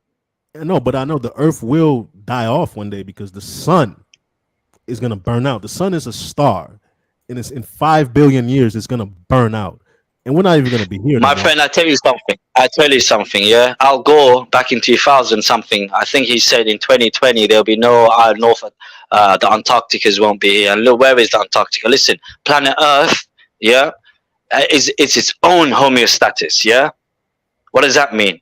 It has its own self, just like us human beings. Yeah, there is balance. The Earth has its own miraculous way of balancing the ozone, the emission levels, and everything. Okay, just because science has told you something, it don't mean they're right. Because I tell you something. Here's what I'm going to tell you. Even to this day, they're finding new galaxies. They haven't even named them. Since science is everything, how are they finding new galaxies? I swear science is right. They know everything. Everything is there. No, I'm not saying science is everything. What I'm saying is, like, we're talking about a belief in God, right? And nobody has been able to prove the existence of a God or the origin of the universe, origin of mankind. These are just theories that, we have this grand architect, this higher being that brought about, higher levels of intelligence, which is us humans.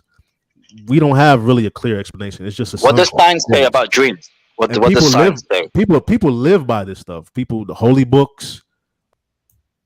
Enough's enough, JB. Enough's enough. I'm not gonna lie to you. I'm tired of hearing your mouth. I mean, JB, I rock with you, man. But this isn't the JB show, Mr. S. You see the problem in America, right? Don't you? By listening to that, sir. Listening to JB. Yes, the problem is no guidance. Yeah, no community. Yeah, and men are deprived of masculinity. Yeah. Go ahead, sir. Go ahead. And it's gotten to a point where now women are dictating what men, especially black men, should impregnate and breed with. Try that in an Arab country. An Arab woman, a group of Arab women, they go on Twitter and they make something trending because a guy went and married, say, his Filipino maid or someone, just say a different race. Yeah, that would be totally absurd. That would never happen. The woman would have to speak amongst themselves and say, "Oh yeah, that's very bad. Yeah, that shouldn't have happened." And then that's it. That's the first. That's how far it would go. Yeah. Unfortunately, with men like JB, you can't do nothing. You can't do nothing. You can't. These men, they've picked up these female traits and it's destroying themselves and the community. Every time using examples of what's happening in in Chirac, as he calls it, and saying that these youths they need trauma and it's not their fault. No. See, first world problems, they're third world luxuries, I tell you. And what can you do? But guess what's going to happen, though? I tell you, keep this going. Keep this going. The future is very dark, very dark. Other men of other societies and of different races, especially in the East, they're looking at America. The men have given up on life, literally. Yeah. What's the point of what's the point of these achievements, setting up companies, these, inventing apps and doing these things? What's the point if in the heart you're not at peace? You're paying someone $200 to teach you how to breathe. Breathe. Yeah. How does that work? I don't understand. And how was, and you were doing it earlier. You were breathing like how, like, JB's in therapy. Yes. Like that. Yeah, like that for $200, man. Give me the $200. I'll teach you how to breathe properly. Come, give me the $200. I'll put you in a vacuum where there's no oxygen. I'll tell you, breathe now. What? Do you know what these guys need? These guys, they need to, instead of him going to Brazil, you know what he needs to do? He needs to go to Somalia on holiday, or he needs to go to he needs to go to Ukraine, and then he'll have a different perspective. I tell you, they're very different perspective. He'll come back. Like my sister came back from Saudi Arabia, right? And she switched up quickly. She started praying. Now she's praying more. Now she's more feminine. Now she says she wants a man. She wants to get married. Yeah. And that's what the East does to you, man. It brings you back in line, because the men in the West, especially the African Americans, they're not in line. Like your car, the four wheels have to be aligned correctly, right? You can't have one of the wheels aligned differently. Everything needs to be aligned. But the problem is, you give these African American guys any criticism, oh wow, they start beating you down with insults. They start cursing you. I'm used to that, And then look, I tell you something. African American men need to understand. The moment you open your mouth, whatever that comes out from your mouth, other men are judging it. They're judging everything. All right, Payne, what's up, man? How you doing, gentlemen? How you doing? Pretty good, man. Pretty good. I'm listening to you guys. So what is the solution? I mean, that's what I'm saying. How do we get to where we need to go? And buy a leash and a muzzle. Buy a leash and a muzzle and get your woman in order. The original topic was about Brian McKnight. I was going to get to that.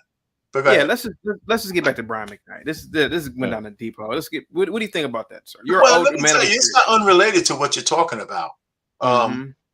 Because when I say it's not unrelated, because black men take the brunt of all kinds of crap. This shouldn't even be a news item. This guy could love whoever the hell he wants to love. I mean, I agree with you. Some of your monologue, I saw it. I'm going to a little bit of Trigger Mike show withdrawal because he didn't show up today. So I'm like a junkie in a corner. But I'm only joking. But anyhow, listen. This guy probably gave his kids with the first woman everything. And his wife probably alienated him just like every other, just like so many black women do to black men. Made his life a living hell because she found a guy at the finish line. He took her off the strip, where she probably was having, fooling around with men for chicken dinners and steak dinners and shit. Gave her a life she never had before. And she probably wanted him to be monogamous. And he might have cheated. He might have did this like all entertainers do. And she held it against him. She most likely turned his kids against him, fed him all kinds of bullshit over the years, and they started to believe it. Now, I don't know if this is true, but my scenario is just as good as the scenario that's out there in the diaspora, right? So he finds a woman who has kids, because he has kids too. Because I think if you have kids, you can't hold it against a woman if she has kids. I think it's a fair exchange, right? You have something in common. So he marries a woman who's well-to-do, has a couple of kids, She's Filipina, and Filipinos love black men. They just do. They do. They have an affection for us, the right kind of black man. So he marries her, and she gives him all the affection and love and respect that he needs. I think they have a common kid now, right? A young kid. Yeah, they just had a child the other Right. day. And so he renames him his heir, right? His name, like the first son. And now everybody's trying to make a big deal of it, So, I saw some sassy guy talking about it before on TikTok or something. Listen, black men got to stop being the brunt of the angst of everybody in America. I'm tired of hearing this shit. I'm tired of Ilana Van Sant talking to that other chick where she shit on all the blue collar men because he don't own a bus. I mean, that's another story for another thing. That's out there too. We when are we going to just, we don't deserve the bullshit that we're getting from all of these different angles, especially black women. Where's our support? Black men have been the best stepdads over the years. We're taking on, some if you let some butt white shoot up the club, and there's a black man somewhere is going to take your kids and give you a home, and he doesn't get any thanks for it. So I can't stand seeing a guy like Brian McKnight get destroyed. I'm not a big fan of his, but it's just the same typical thing. Even the dude who married the 19-year-old, right? Marquise Houston, yeah. Austin, yeah. He marries this chick. I think he saved her from a life of debauchery. If she was 19 and she went on her own with all these hyenas out there, how many men would she have been sleeping with? How many babies? She probably would have 2 baby mamas, or she would have been a sugar baby for somebody because she's pretty. So he saved her from being in a life of debauchery like so many other sisters out there with no direction and no nothing to dream for. He saved her from that. She was a legal woman when he married her in all 50 states at the state and the federal level. So what is the beef? So all I'm just trying to say, black men take too much shit from everybody. Passport bros. These guys want to go, listen, nobody should regulate how a man should go overseas, even if he just wants to have sex, even if he wants to have some fun, even if he wants to cultivate, new cultures, and even if he wants to get married. Who puts a governor on him?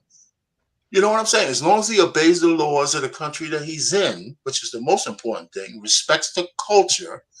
And when everybody follows my man, Austin Holloman, from the mistakes he made in Brazil and what he's talking about in Tanzania, you could actually measure his growth as a man. You could see the difference in the way he talks and in what he's looking at and who he's interfacing with. And one of the things he does that piss people off, he's in the gym every day, right? And people complain about it on his feed that he's in the gym. He's telling them that's only because you're fat, like me or something like that. But I think the brother's growth, he's a beacon for black men who says, listen, we don't have to be confined to a box. We could be children of the world, which we are. And he's reintroducing that to people. And that wasn't his purpose. But that's what it's turning into. And I'm just tired of black men being the brunt of all the bullshit that's going on out there. That's it. What I want to say is women with the right software, they get snapped up quick. It could be 19, 18, you could be 21, 31. Listen, if you have the right software, you're getting snapped up by an eligible bachelor. Now, Marcus Houston didn't save her from a life of, what I see is if he wasn't there, another guy would have snapped her up and married her. Maybe. Women of the right software, they get snapped up quickly. That's one. Two, the reason why the black woman is the new overseer of the black man is very simple. It's because she's got the power. When will the emancipation of the shackled black man happen? When will the black man be freed from his overseer? And I tell you why. I'll tell you when that will happen. You need to start kicking up a fuss. You need to start, it starts from within, from your own home. You need to tell your own mother, your own sisters, or your own aunties. Listen, you might want to cut that thing out, yeah. Because You know what's gonna happen? well, let it happen. They need to get the point. Call the police. Call the police. Well, here's what they're losing. They're losing a man. They're losing a man in their house.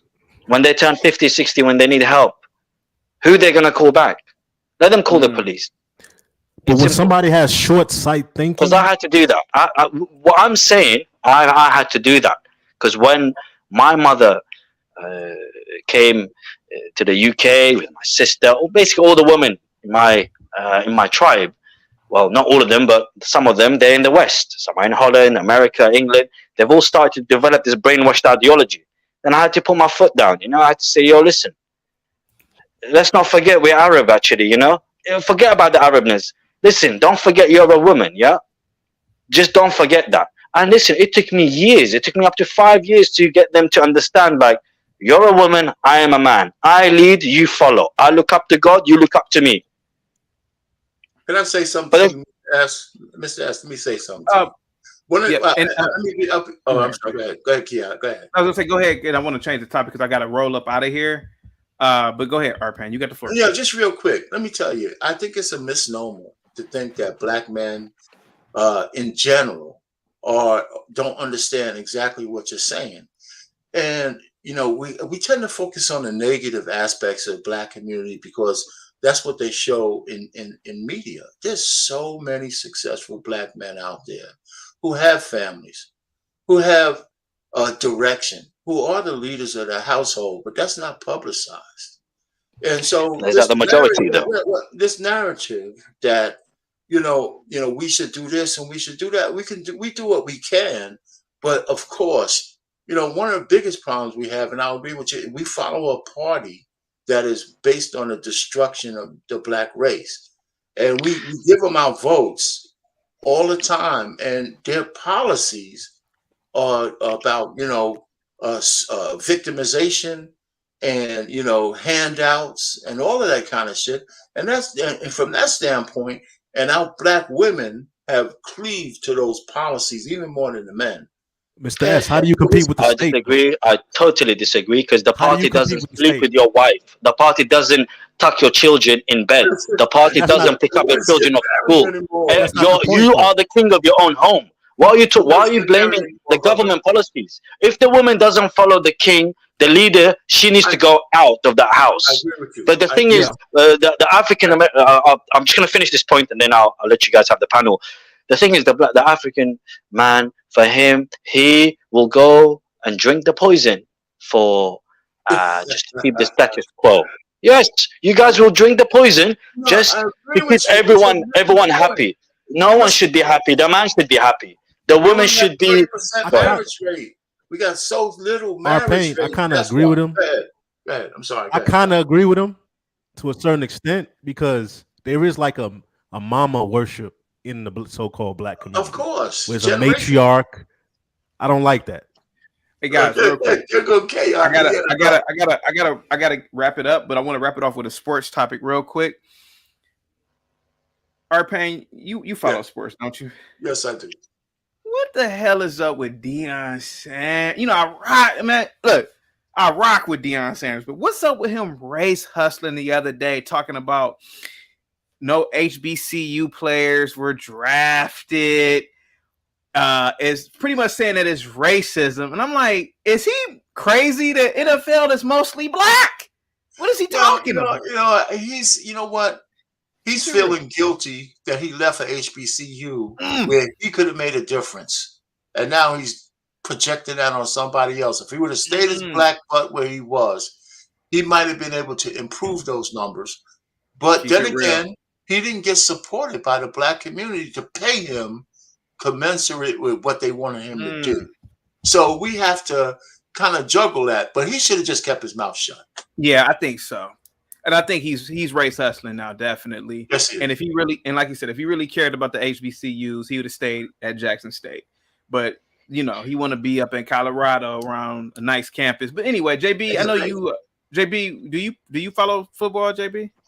No, I don't follow sports. And Mr. S, I'm pretty sure you have no idea about American football. Well, just looking from the outside in, a great idea would be for him to start a feeder league with all the HBCU colleges linked together, and maybe find the next talent.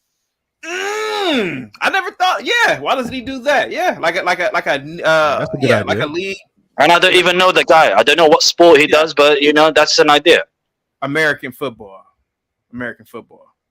Yeah, the real football. Yeah. With helmets and protection. Yes. Other than that, I'm gonna end it. I'll be back next Tuesday. Any last words, JB? You've been up here all day. I had to kick you off twice because I'm not gonna lie to you. You kind of off. But any last words, JB? Go ahead, man. Nah, this was a good conversation. It was chaotic as usual. I enjoyed it. I enjoyed it. Yeah. You know what I'm saying? So salute. Thank you so much, JB. Mr. S, any last words? Yes, the future is bright for the Afro-American man. The future is good. The sun will rise, the rainbows will come. Only if you grab the horn, if you grab the bull by its nuts. Thank you very much. Thank you so much, Mr. S, for always. Yep. See you. Peace. Beak with the $20 super sticker. What's up, man? Positivity is definitely coming your way, Beak. Thank you. I really appreciate that. All right, Payne, any last words, man? I got to get actually, that last part, I agree with Mr. S. I don't think it's as bleak as we want. I just think that we need to just keep pressing in the direction we're going. And we have to understand there's all kinds of different ways to move in the right direction. Chaotic, you got the way you like to move, right? With no illusions about anything fairy tale about Black activity and what we need to correct. Yeah. And then they got other Black folks who try to soft shoe the stuff, but we still moving in the same direction. Yeah. I think we need a collection, the Obsidians, or these guys, or that guy. We need to just keep moving in the direction away from where we used to be, and just take back the reins from the women. Payne, I'm not gonna lie to you, man. I think that I'm going to start pulling back, or what's the word I'm looking for? I can't think of the word. I think I'm gonna move away from talking about the Black community. I feel like a lot of people don't receive me well, and you know what? I think that's a good thing. With the global markets, we have geopolitical conversations that should be talked about. China is one of them. The world is steadily moving, and I feel like maybe race should be a thing of the past, talking about race and talking about women. I think I'm going to move towards just going back to more geopolitical conversations on chaos. That's fine too, but there's a transition, right? How do you transition from what you're doing to there? Because there's still a connection, right? I just say that we might be a small part of it, but how are we unless the subculture goes away, how are we going to play into that geopolitical future? Well, we play into it already. I mean, first of all, let's talk about the immediacy. We purchase products made overseas. I mean, that's that we play into this part. Listen, we have Congo that has cobalt. Is it coltan or cobalt? Yeah, and that's in what 90% of phones on the planet. We have, the African is just as much of part of import exports geopolitics than any other group, if you ask me. Of course. And so we have things like in China where their universities are creeping on a come up. Maybe, I think a lot of people don't understand this, but hey, man, even colleges now, 20, 30 years from now, your grandkids may get a collegiate education from China. So I feel like these are more of the conversations I want to start talking about. Okay. And then not to mention that you have China and the semiconductor debacle, which it's things of that magnitude that I would like to really explore instead of race, because I feel like a lot of people don't like when I talk about race. Edward with the $20 super chat says, nah, keep talking that talk. I've learned a lot from you. I learned a lot in the past year from you. Salute to you, Andrew, for that $20 super chat. Thank you so much. Yeah, I really want to go back to that, talking more about that. Let me see. Flawless Sunlight says, CT, it would be great to see you expand into other topics outside of race. Yes, I mean, I'm fully capable of it. I started off on Lapeef Politics talking about, geopolitics, but I feel like people are just so enthralled in the race topics, but I kind of just want to get away from talking about black people. People don't like my opinion or pain. I think I'm gonna be done. No, I hear you. I don't know if you just trolling. If you could do I'm being great. for real. I'm seriously considering it. I'm seriously considering it. But go ahead. So can I say something to that point? Go ahead. Even if we talked about race, we don't necessarily need to be on the negative side of it.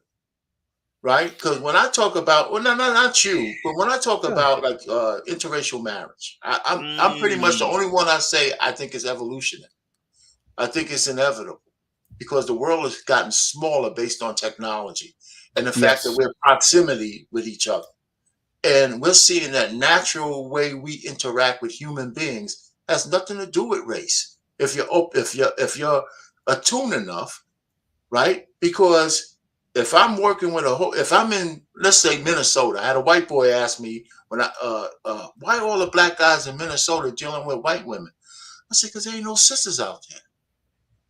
I said, if he wants to have a relationship with a woman, there's all these Nordic white blondes out there. Well, you think he's going to ignore them because there ain't no black women? It's just like two black women out there, and one's a statue and the other one's a dyke. So listen. He's going to cleave to a white woman and she's going to accept him. So proximity means everything, because we find out we have more in common with people who are our peers than differences. And our skin color is the least of these. That's what I think. Yeah, I hear you out. I hear you. But, like so I it said, depends on how you look at it. I hear you, but the world is changing. We have Elon Musk with SpaceX going back and forth into space. We have so many new technologies coming out of China. And I feel like maybe race and black people are very antiquated at this point. I feel like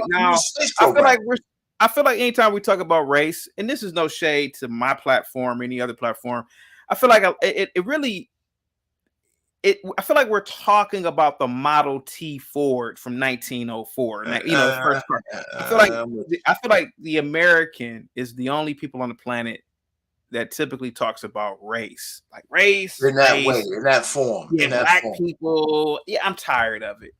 I think I'm gonna get away from it. $5 super chat from Charles says first son has a black woman mom, and second son has a DR mom, Dominican Republic. Love them both the same. Salute to you, Charles. Positivity is definitely coming your way. I hope all is well with you and yours. Let me see, man. Other than that, any last words, Arpain? No, man. I think we covered it all, man. Hey, thanks for letting me up. No problem. Thank you so much, Arpain. All right, bro. Guys. Yep. Peace. I know that this was a tough topic. Not because of the situation, but because really nobody really knows who Brian McKnight is. Let's be completely honest. What the hell do men care about Brian McKnight for? Do I ever cross your mind anytime? No, we don't care about no Brian McKnight. I just thought it was something interesting to talk about, considering the fact that this happens a lot. And like I keep saying, man, I really believe that there's a racial component to it. And that's the only reason why Brian McKnight is being vilified. But other than that, not to sound like a broken record, which I've been sounding like for the past 3.5 hours, I will be back next week. It is a beautiful, beautiful May 2nd. Get out there, guys. Go for a run. Go for a jog. Exercise. Eat some fruits and vegetables tonight. One of the keys to filtering your body or cleansing your body is eat some onion, eat some garlic right before you go to sleep. It feels really good the next day when you wake up. It feels really good. Drink a lot of water, etc. Stay off the weed. Stay off the. Let me see. What chaotic? If your arguments weren't so salacious, you will have something there. Call in. Omega Green. Call in. Let me see. I don't know if you know what salacious means, Omega Green. I think so. Never mind. Never mind. I'm assuming you mean it one way, but the actual definition means something that I don't even want to say. Oh, Hood says he has Jezebel energy. Must be talking about JB. Oh, JB said I need to have therapy. Therapy for what? We need therapy for it, man. Let me see. Other than that, man, I'm out of here, man. Thank you so much, Mr. S, JB, for coming through. Our Pain for coming through. Positivity is definitely coming your way. Let me see. Let me see who else. Thank you for the super chats again too. To Charles, Rex, Cliff, CKJ, S, Pa, Ed, Salute, and Beak. Thank you so much. And Omega, thank you so much. All right, guys, I'm out of here. Let me see. Was there another one? Oh, no, it wasn't. KGY says close out with a solo. Yes. It is 3:47 my time, right? This is what I'll do. If you want me to close out with Do I Ever Close Your Mind solo, and I'll sing the whole song, you gotta drop 150 into the super chat. I'll wait about 2 minutes for it, but if not, I'm not singing for free. Not singing for free. Not about to embarrass myself for free. But I'll do it. Let me see. Mr. S says CT is not scandalous. He is bringing you scandals to your front screens. Thank you so much. Yep, 150, and I will sing the song. But I'm gonna wait until 350, 351. I'll give about 3 minutes. And after that, I'm out of here. And I'll be back next Tuesday. Roz Girl in the building. What's up, Roz? How you doing? Do I ever cross your mind anytime? Let's see. I'll wait. I'll wait to 3 minutes. Marquis says 150 worth of song, and I'm not gonna dance. I'll sing it. I'm not gonna dance. Now dancing, that's like a G. Let me see. I'll wait until 351. Let's see, man. But other than that, Dynamite, have a good one. Roz Girl was rocking it out the whole night or whole day. Thank you so much. Let's see here. Salute to you all. Let's see.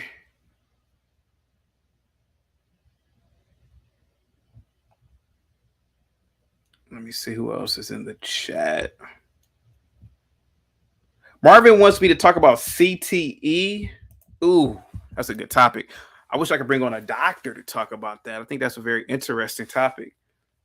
And, you know, truth be told, it's a strong possibility that football, American football, may be banned within the next 20, 30 years, or it may change. You know, the NFL might just be a flag football league. Ooh, yeah, that'd be terrible. That'd be absolutely terrible. All right, I'm gonna wait 1 more minute. Other than that, I'm out.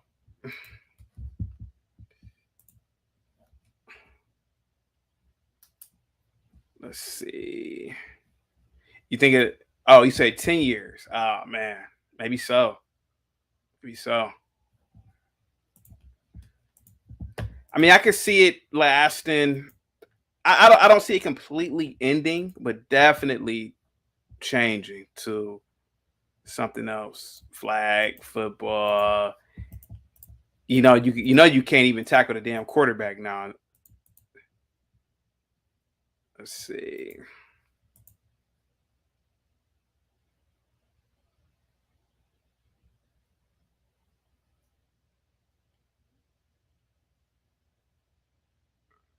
Okay.